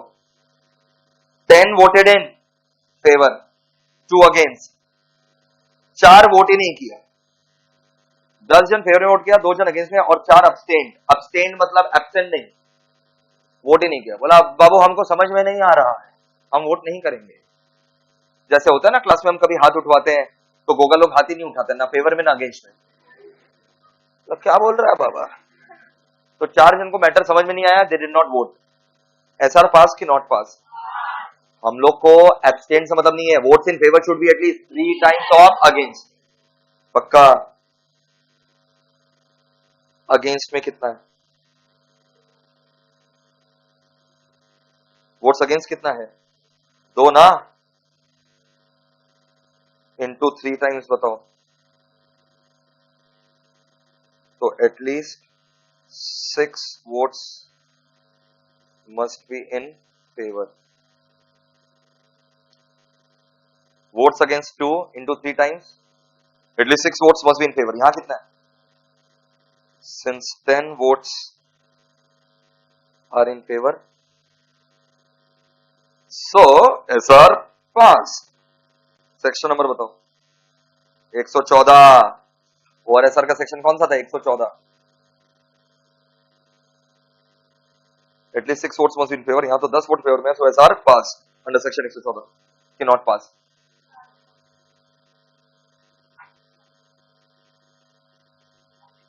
डन है क्या? बोलो।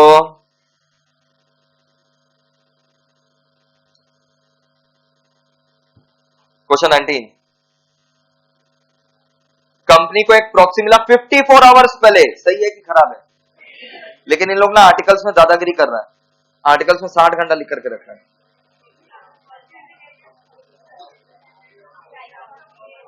वेरी गुड, 2 एन से लिखना पड़ेगा, बच्चे समझते नहीं है। यहां पर प्राइवेट कंपनी पब्लिक कंपनी कुछ बोला है क्या? तो प्रॉक्सी का सेक्शन तो 105 होता है, प्रॉक्सी का सेक्शन कौन सा है? तो प्राइवेट कंपनी तो अपना खुद का आर्टिकल्स में प्रोविजन बना सकते हैं, 101 से 107, 109। लिख दो आंसर में। क्वेश्चन क्या था पता नहीं, क्वेश्चन ये था, आर्टिकल में ना दादागिरी चल रहा, आर्टिकल में बोल दिया है 60 घंटा पहले प्रॉक्सी जमा कर। हाँ, तो प्राइवेट कंपनी तो ऐसा आर्टिकल में लिख ही सकता है, लेकिन पब्लिक कंपनी ऐसा नहीं लिख सकता। लिख दो, if it's a private company,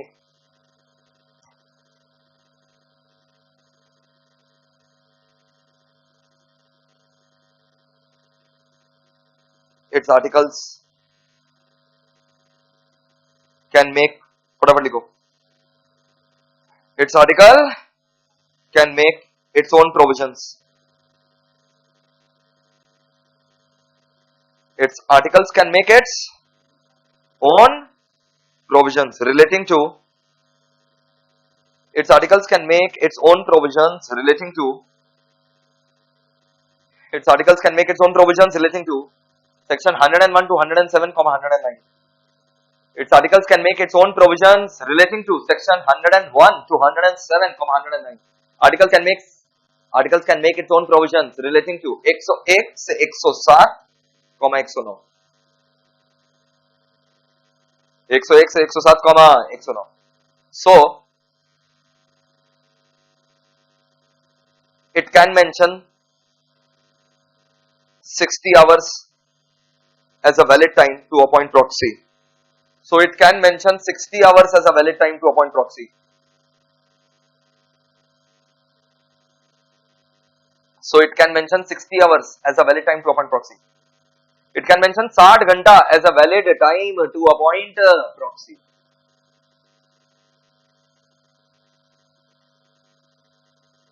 If it's a public company.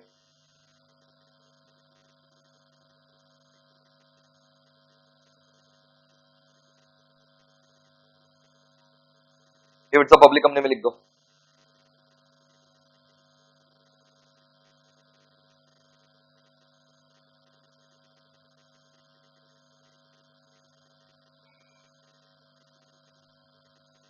Any longer period than 48 hours, any longer period than 48 hours, any longer period than 48 hours to appoint a proxy, any longer period than 48 hours to appoint a proxy, any longer period than 48 hours to appoint a proxy, even if mentioned in the articles, even if mentioned in the articles, even if mentioned in the articles, will be read as 48 hours only. याद आया? Even if mentioned in the articles, will be read as 48 hours only. Even if mentioned in the articles, will be read as 48 hours only. Will be read as 48 hours only. Question 20 में आइए. ये question 20 उन्हीं लोग कर सकेगा जिन लोग का last class किया हुआ है. पिछला क्लास से रिलेटेड है क्वेश्चन 20.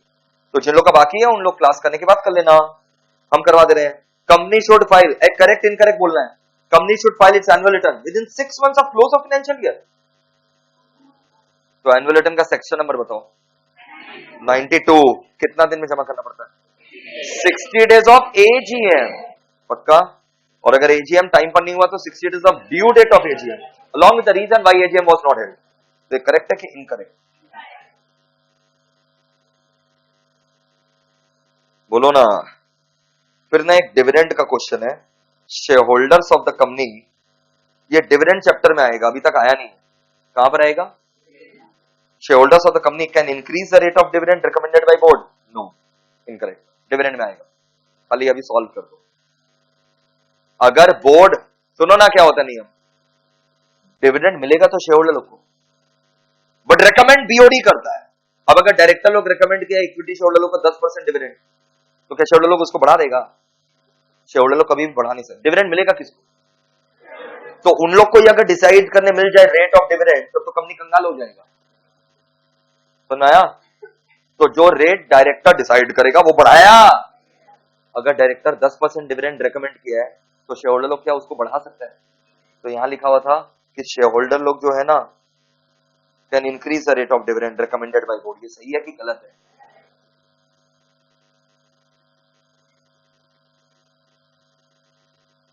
भाई ये कंफ्यूज्ड है. देखो ये सीएस कंफ्यूज्ड है.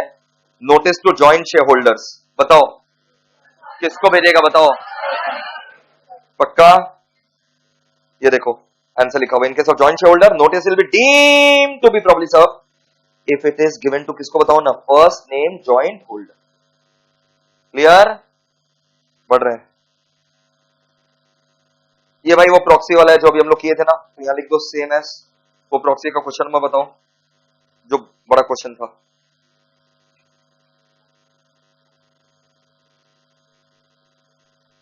हाँ 10. क्वेश्चन 22 में लिख दो सेम एस क्वेश्चन 10. 22 में लिख दो सेम एस क्वेश्चन 10.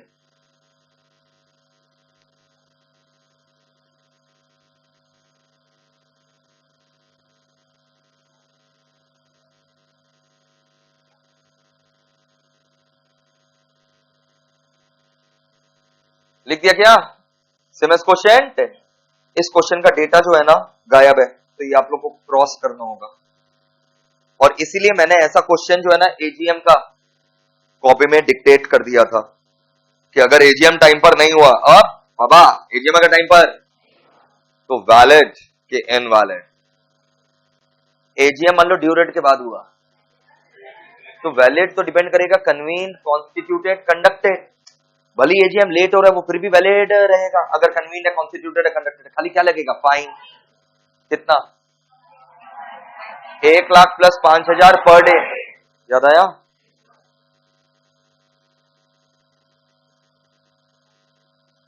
कितना याद है ना? 1 lakh plus 5,000 per day. Penalty की फाइन. फाइन था सेक्शन 99 में. अच्छा, क्वेश्चन 24, 25 जो है वो इस चैप्टर का क्वेश्चन नहीं है. 24, 25 है शेयर कैपिटल चैप्टर का. तो आप यहां लिख दीजिए शेयर कैपिटल चैप्टर.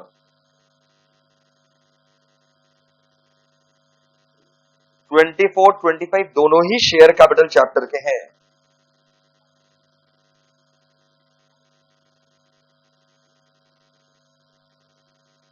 क्वेश्चन 26 में आइए. ये भी शेयर कैपिटल चैप्टर का है बट फिर भी अभी सल्टा दे रहे हैं क्योंकि शेयर कैपिटल में इसके ऊपर कोई सेक्शन है ही नहीं. जैसे 24, 25 तो शेयर कैपिटल में अलग से सेक्शन में पढ़ोगे, लेकिन 26 का कोई सेक्शन ही नहीं है. पढ़ो.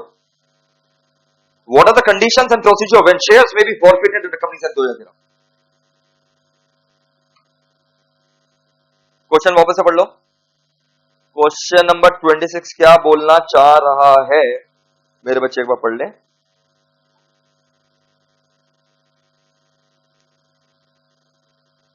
बोल रहे शेयर फॉरफिट करने का प्रोसीजर और कंडीशन बताओ। सुनो इधर, अंटायर कंपनीज एक्ट 2013 में कोई सेक्शन ही नहीं है रिलेटेड टू शेयर फॉरफीचर। पूरा कंपनीज एक्ट में कहीं शेयर फॉरफीचर का जिक्र नहीं है, लेकिन कंपनीज एक्ट में ना मॉडल आर्टिकल्स होते हैं। क्या होते हैं? Model articles.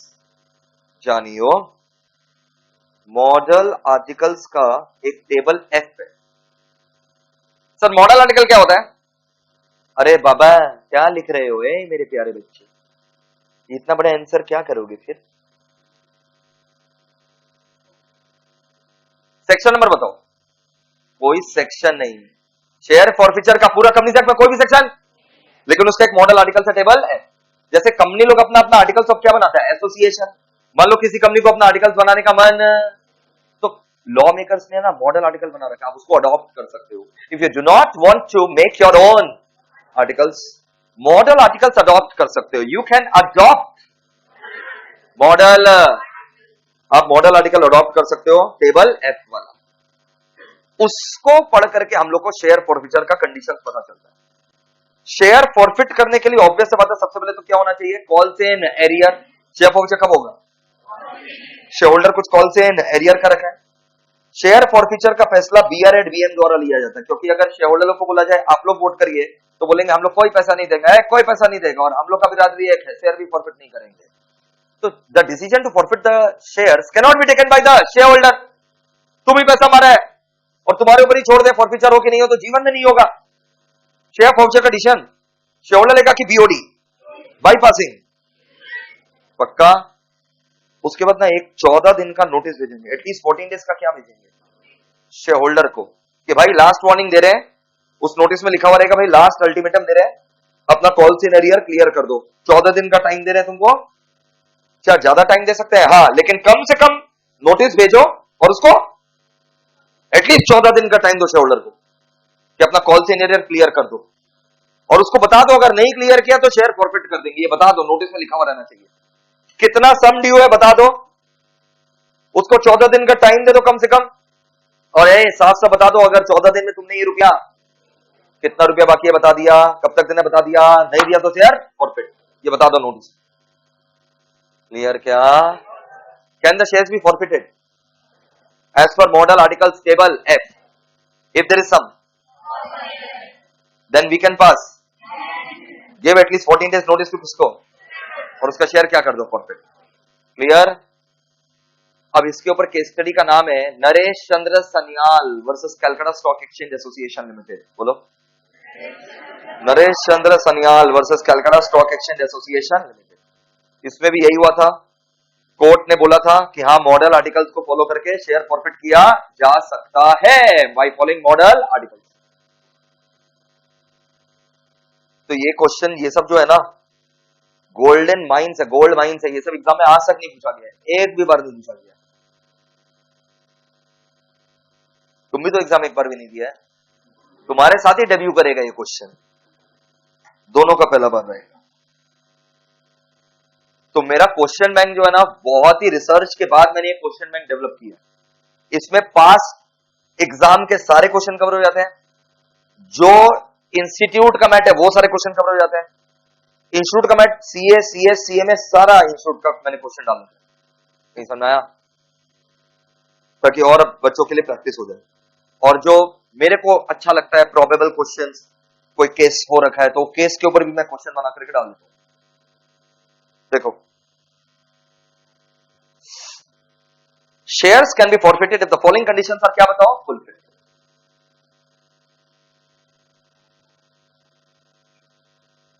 Shares can be forfeited if authorise by, क्या बताओ, आर्टिकल्स। बिल्कुल मेरा आर्टिकल्स ऑथोराइज करेगा ना।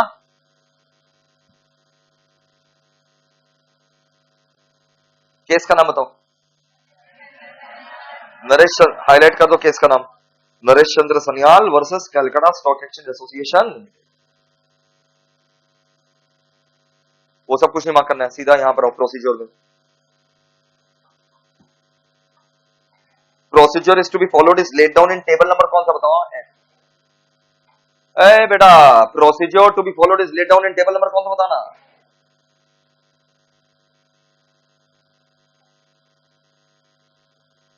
टेबल एफ क्या है?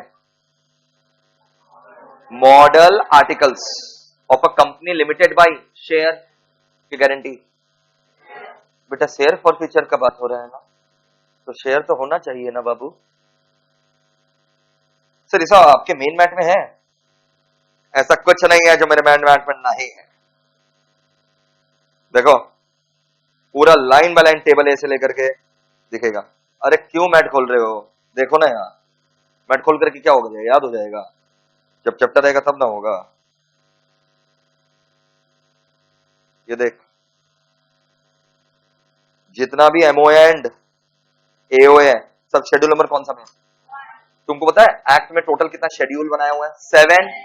उसमें शेड्यूल नंबर 1 में पूरा लिस्ट ऑफ एमओए एंड टना टन टन ये सारा टेबल्स है एमओ एंड एओए का। अभी तुम टेबल नंबर कौन सा बात कर रहे थे? ये रहा टेबल है, articles of association company limited by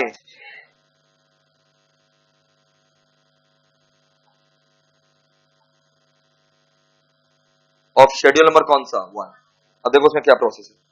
company must serve a notice on the defaulting share holder. भाई कंपनी नोटिस दे देगा। भाई कंपनी नोटिस किसको दे देगा? डिफॉल्टिंग शेयर होल्डर को, रिक्वायरिंग पेमेंट ऑफ क्या बताऊं ना, unpaid call along with the interest which may have accrued. तुम्हारा कॉल मनी बाकी था तो उसके ऊपर इंटरेस्ट भी तो हम लोग चढ़ा दिए होंगे, तो वो सब चुका दो। Notice must give not less than 14 days time, कम से कम 14 दिन का टाइम तुमको देंगे पक्का। और उसमें लिखा हुआ रहेगा देखो, state that in the event of non payment, साफ साफ नोटिस में लिख दो, in the event of non payment of the amount due within the period mentioned in the notice, the shares will be liable to be forfeited.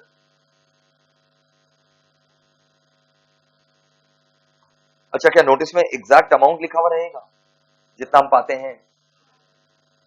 The notice of forfeiture must specify exact amount due from the share holder. Notice must specify the exact amount due from the share holder. Clear? अगर आपने proper notice नहीं दिया, defective था notice, forfeiture will be invalid. If the notice is defective, forfeiture will be invalid. Defaulting shareholder बदमाश है, does not make the payment of amount. Directors must pass a resolution forfeiting the share. Defaulting shareholder अगर amount पे नहीं किया, director must pass a कौन सा resolution बताओ? Board resolution at board meeting. Clear क्या? ये शेयर कैपिटल चैप्टर में आएगा। Question 27 share capital chapter.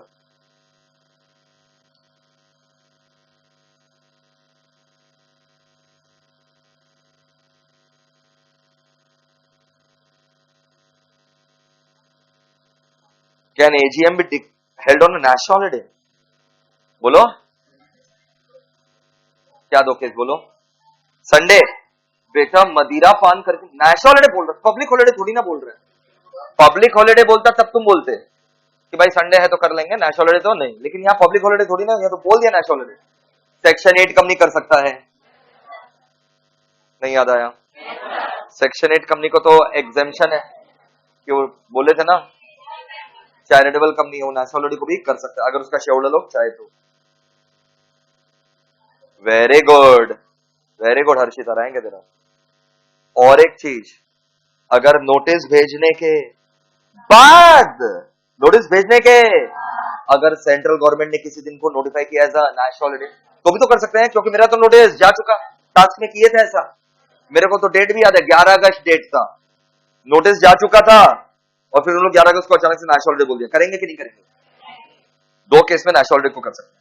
Section 8 company तो कर ही सकता है और नॉर्मल कंपनी लोग भी नेशनल हॉलिडे को एजीएम कर सकता है अगर नोटिस भेजने के बाद सरकार ने उस दिन को क्या घोषित किया? National holiday. क्लियर क्या? पूरा आंसर यहां लिखा हुआ है, कर लो। और यहां पर एक तो ऑनलाइन लिख दो, section 8 companies can also conduct AGM on national holiday. Section 8 companies can also conduct AGM on national holiday. Section 8 companies can also conduct AGM on mass holding. Question 29 पढ़ो यार, वही एनुअल रिटर्न वाला है ना, 6 महीना के अंदर। गलत है ना? एनुअल रिटर्न कितना दिन में जमा करोगे? एनुअल रिटर्न का फॉर्म नंबर बता सकोगे? MGT 7 within 60 days of AGM. पक्का? The statement is incorrect. क्योंकि हम लोग को एनुअल रिटर्न जमा करना पड़ता है within 60 days of AGM, और अगर AGM नहीं हो रहा है तो जब हो जाना चाहिए था वहां से 60 days, along with the reason कि AGM क्यों नहीं हुआ। अरे ब्रैकेट लगा दो ना, पड़ा हुआ है। क्वेश्चन नंबर 30,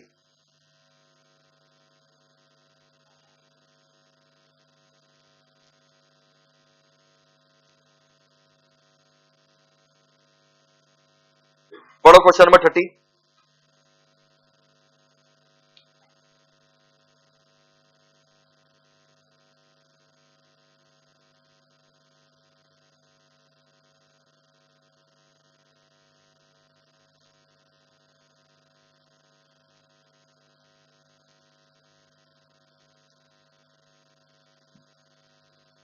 बहुत बढ़िया क्वेश्चन है। To remove the managing director, किसको हटाना चाहते हैं इन लोग? अच्छा, एमडी को ही हटाना चाहता है। 40% members of global limited submitted requisition for holding EGM. तो 40% मेंबर्स बोला है, तुमको एज्यूम करना पड़ेगा कि जो 40% मेंबर्स है उनके पास होगा 1/10 of the paid up share capital. तो assuming 40% members holding 1/10 of PUSC. अब आगे बढ़ते हैं। सेक्शन नंबर कौन सा? 100।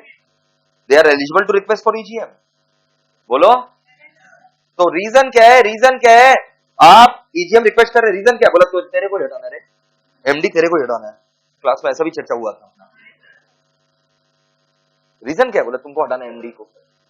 हाँ रे, तब डायरेक्टर लोग अपना बुद्धि लगाएगा। देखो क्या बदमाशी कर रहे हैं। Company fail to call the said meeting. Company बुलाया कि नहीं बुलाया? क्या रिक्विजिशंस लोग खुद से मीटिंग बुला सकते 3 महीने? Hence requisitions held the meeting since MD did not allow. अच्छा, मीटिंग कहां पर बुलाएगा रिक्विजिशन? आरओ में।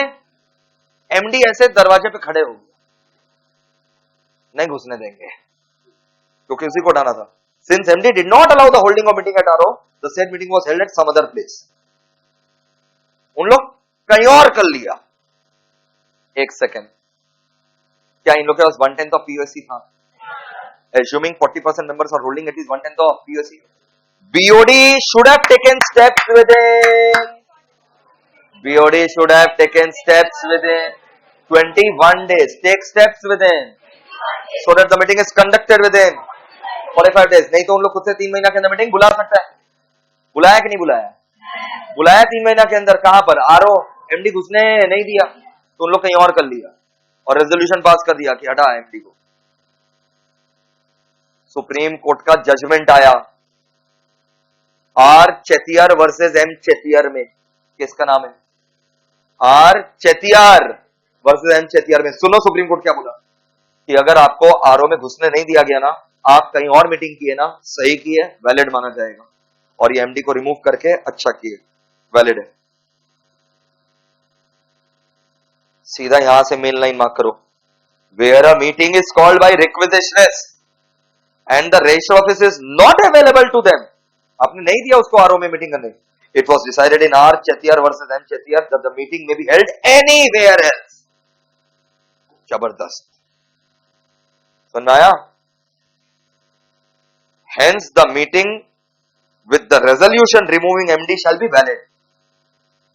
उन लोग क्यों और कहीं करने पर मजबूरी हुआ? क्योंकि आपने उसको घुसने नहीं दिया। तो कहीं पर भी कर सकते हो।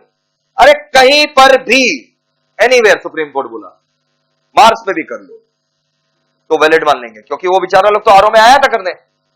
एक तो मीटिंग नहीं बुलाया तुम लोग, ऊपर से उसको आरओ में घुसने नहीं दिया। कहीं पर भी कर लो, वैलिड मानेंगे।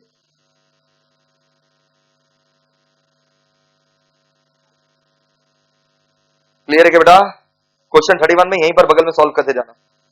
BOD of the company refused to convene EGM on the grounds की requisition have not given reason for the resolution.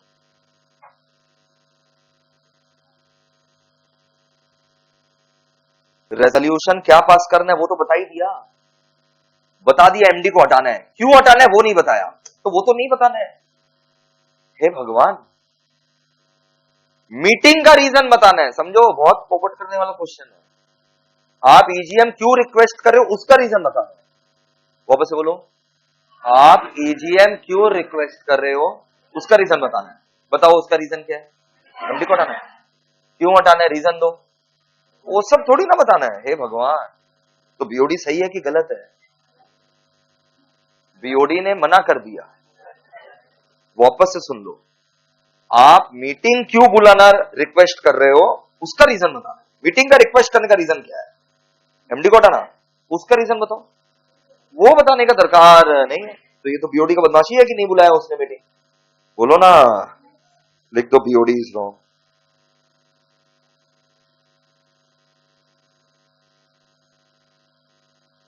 BOD फिर वापस से ईजीएम नहीं बुला रहा है क्योंकि बोला दोनों जॉइंट होल्डर का साइन नहीं चाहिए। बोला दोनों जॉइंट होल्डर ने साइन नहीं किया तो दोनों जॉइंट होल्डर का साइन नहीं चाहिए। बीओडी इज रॉन्ग अगेन, बदमाश है बीओडी। बोला दो जॉइंट होल्डर है, दोनों का साइन चाहिए, दोनों का नहीं चाहिए बाबा, फर्स्ट नेम का चाहिए। एडजर्न कर दिया ईजीएम, जो कि रिक्वेस्ट पर बुलाया गया था क्योंकि कोरम नहीं आया। फिर से गलत, रिक्वेस्ट वाला मीटिंग एडजर्न नहीं होता, कैंसिल होता है। लिख दो, meeting should be cancel.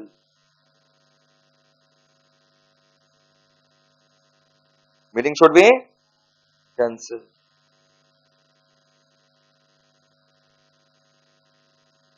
Clear है क्या? बोलो ना। ये देखो सीधा आंसर में शॉर्ट में आओ।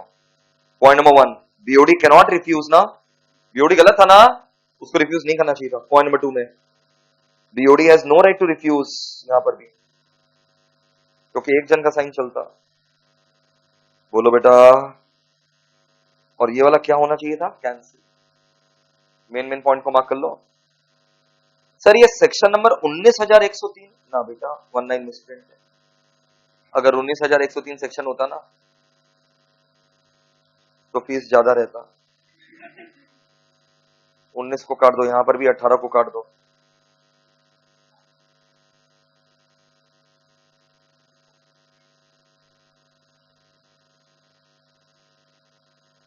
बढ़ो।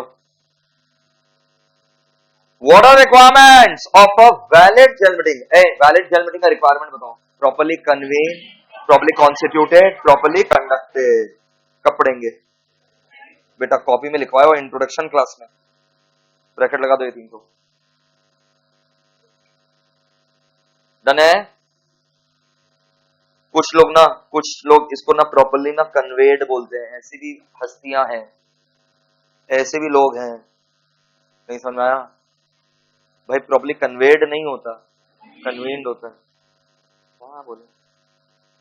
बढ़ो, देखे थे? बढ़ो, क्वेश्चन 33 में आओ। ए बाबा 33 नंबर में आओ ना। Dinesh a director in a company, Dinesh gave in writing to the company that notice for any general meeting and board meeting be sent to him at his address in India only by registered mail, for which he paid sufficient money. Notice ऐसे देना, वैसे देना, पहले पैसे देना, तो दिया है, पैसा दिया है। Company sent 2 notice to him of such meeting by ordinary mail, ordinary mail से भेज दिया रे। Dinesh did not receive the said notice and could not attend the meeting. नहीं समझ में आया? नोटिस ऐसे देना वैसे देना, पहले क्या उसने दिया था पैसे? बच्ची मना कर रही है, और कितना पैसा लेगी बे? ये देख, सफिशिएंट मनी पक्का। तो फिर भी कंपनी का बदमाशी है। अब दिनेश चिल्ला मिल्ली कर रहा है, whether contention of Dinesh is valid. Dinesh का चिल्ला चिल्ली सही है? Yes, because company should have served the notice in the manner prescribed by the person because he has given the sufficient money in advance. अच्छा, would your answer be still the same in case Dinesh remain outside India for 2 months? एक बात बता, अब सुनना। नहीं वो बोल रहा है हम लोग उसके एड्रेस में भेजेंगे ना, और वो इंडिया के, तो क्या हम लोग बाहर में भेजेंगे उसको? वो आईफल टावर पर चढ़ा हुआ है, पोस्टमैन उसके हाथ पर आईफल टावर पे चढ़कर दे करके आएगा, ये एड्रेस इन इंडिया में ही देंगे। पक्का? बोलो बेटा। ये देख सीधा आंसर का लास्ट 2 पॉइंट में। पहला आंसर तो कंटेंशन ऑफ दिनेश यानी claim of Dinesh tenable. Tenable मतलब एक्सेप्टेबल कि नॉन एक्सेप्टेबल? मतलब दिनेश सही है कि गलत है? दिनेश सही है। For the reason notice was not properly serve and meeting held by the company shall be क्या बताओ? इनवैलिड। पक्का? लेकिन अगर वो बाहर है, company is not bound to send notice to Dinesh at address outside India. कहां चढ़ा हुआ है आईफल टावर पर, न कौन सा टावर पर, हमको क्या पता। अरे समझा क्या रे? याद रहेगा मेरे बच्चों को? ऐसे आईफल टावर बता दी ना, अब याद रहेगा। इमेजिन भी कर रहे थे लोग दिनेश आईफल टावर पर। बढ़ो क्वेश्चन नंबर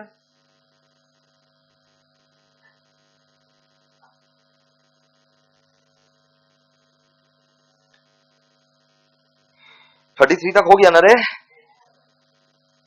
थक जाने से बोल देना, उसके बाद और 5-10 तो करवाएंगे बस।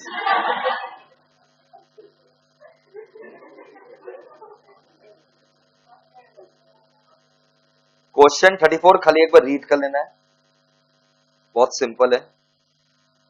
अरे वो 21 क्लेडिस नोटिस वाला है, सॉल्व है, यहां पर रीड कर लेना खड़ी को। क्वेश्चन 35 में लिख दो सेम एज क्वेश्चन 2 जो तेरे को मैंने लिखने दिया ना होमवर्क, वही है ये। सेम एज क्वेश्चन 2 लिख दिया, अब यहां से छाप मत देना।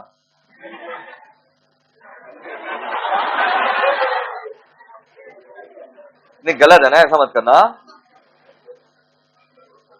नहीं तो मेरे को मार्क्स थोड़ी ना मिलेगा, तुमको कब मिलेगा अगर ऐसा करोगे तो। तुम्हारा भलाई के लिए बोल रहे हैं, यहां से छापना मत, ओके? कसम है तुम लोग को खुद का। क्वेश्चन 36 में आइए। Question 36 ready? गजब चीज बोल दिया रे क्वेश्चन 36 में। सुनो ना, एक्सीडेंटल ओमिशन बोलो। अरे सुनो ना, accidental omission to serve the notice to the member. आप मेंबर है ना, लेकिन गलती से आपको नोटिस नहीं गया, स्किप हो गए आप। नहीं आप मेंबर है, मानते हैं आप मेंबर है और हम अपना गलती मानते हैं, गलती से आपको नोटिस नहीं गया। मीटिंग वैलिड कि इनवैलिड? अगर ये साबित हो जाए कि एक्सीडेंटल ओमिशन था to serve the notice, meeting valid पक्का। लेकिन केस बोला गया Maharaja export versus apparel export promotion council. Maharaja export versus apparel export promotion council. तुम खाली महाराजा एक्सपोर्ट याद रखना। Held in the case of क्या बताओ ना, इधर देखो ना, गजब चीज बोला गया। यहां पर कंपनी नोटिस इसलिए नहीं भेजा, जब एक मिस्टर ए क्लेम किया ना, आपने मुझे नोटिस नहीं भेजा। हाँ? तुम मेंबर है हमारा? कब से? तुम तो मेंबर ही नहीं है रे। फिर लेकिन बाद में साबित हो गया कि वो मेंबर था। ये एक्सीडेंटल ओमिशन नहीं है, पहचानने से मना कर देना, ये एक्सीडेंटल ओमिशन नहीं है। तो ये मीटिंग इनवैलिड करार कर दिया गया।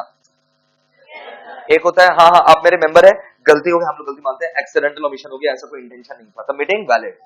लेकिन जब मिस्टर ए क्लेम किया ना, हमको नोटिस नहीं दिया, तेरे को क्यों देंगे रे?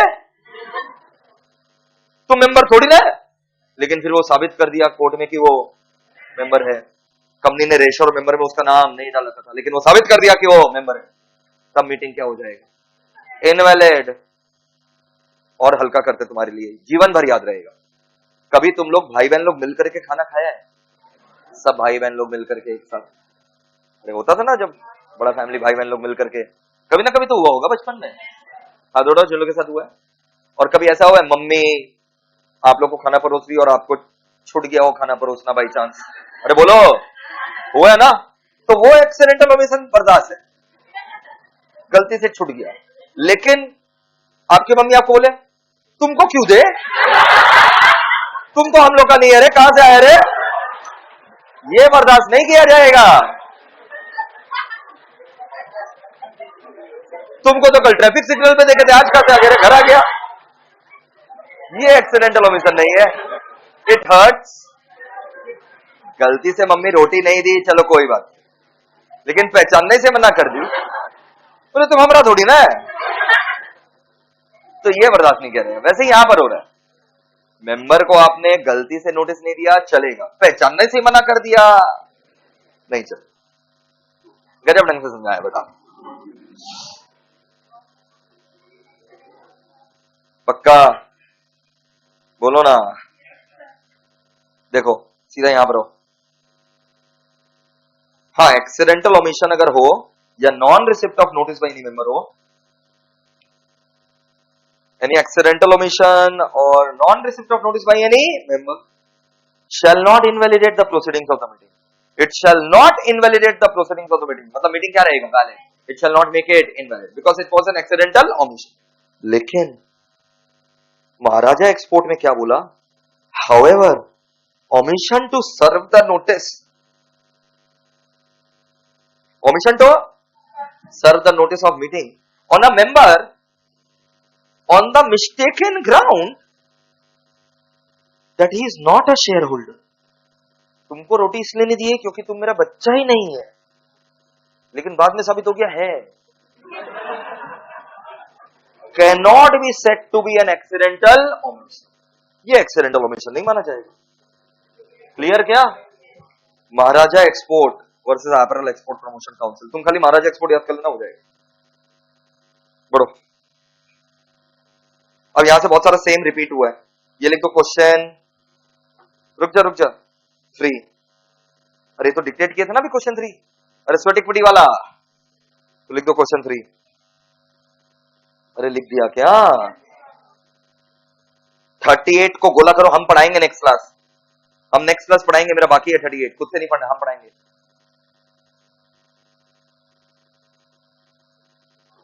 38 39 मैं पढ़ाऊंगा।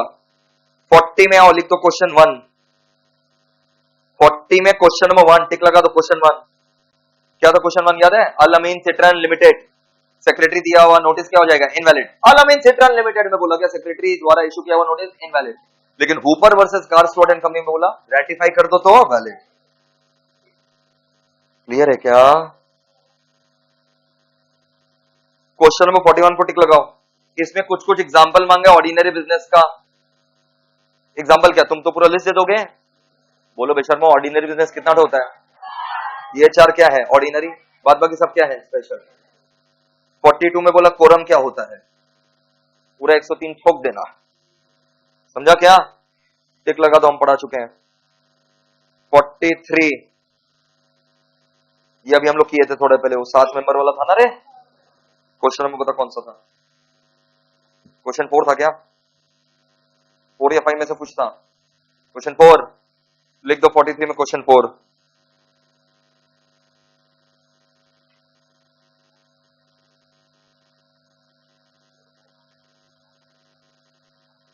क्या हो गया? क्यों पन्ना पलट रहे हो?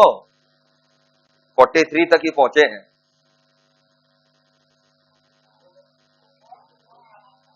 हाँ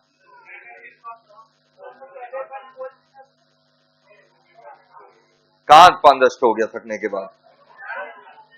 हाँ ठीक है, 45 हम नेक्स्ट क्लास डिस्कस करेगा। 44 45 नेक्स्ट क्लास, 44 नेक्स्ट क्लास, 45 तुम्हारा होमवर्क है, होमवर्क रीड। 45 है होमवर्क, खाली रीड करना है, कोरम वाला है, बहुत सिंपल है। 46 अपने सॉल्व कर चुके थे, टिक लगा दो। 15 जन कोरम में चाहिए था ना रे, था ना 15 जन उसमें। 47 होमवर्क रीड, मतलब जो बहुत सिंपल है वो होमवर्क दे रहे हैं, रीड करना खुद से, हम नहीं सॉल्व करवाएंगे क्योंकि बहुत ज्यादा सिंपल है। 48 रिपीट है, लिख दो रिपीट है।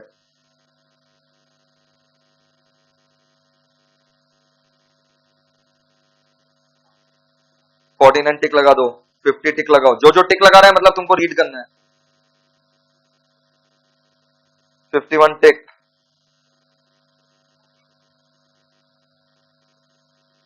52 से लेकर के, देखो बहुत ज्यादा सिंपल सिंपल है ये सब। 52 से लेकर के, इसमें से एक भी क्वेश्चन ऐसा नहीं होगा जिसको पढ़ने में तुमको 2 मिनट से ज्यादा लगेगा। तो 20-25 मिनट का होमवर्क दे रहे हैं तो ज्यादा ज्ञानबाजी मत करना कि 10 ठो दे रहे हैं, 12 ठो दे रहे हैं। 52 से लेकर के बस 60 तक रीड करना है। सॉल्व करने के लिए कितना दिए हैं? सॉल्व करने के एक ही तो दिए हैं, पूरा जो कॉपी में लिख करके सॉल्व करना है वो एक ही तो दिए हैं। क्वेश्चन नंबर 2 दिए थे। 52 से 60 तक रीड करना है आपको। आज का क्लास यहीं तक रख रहे हैं।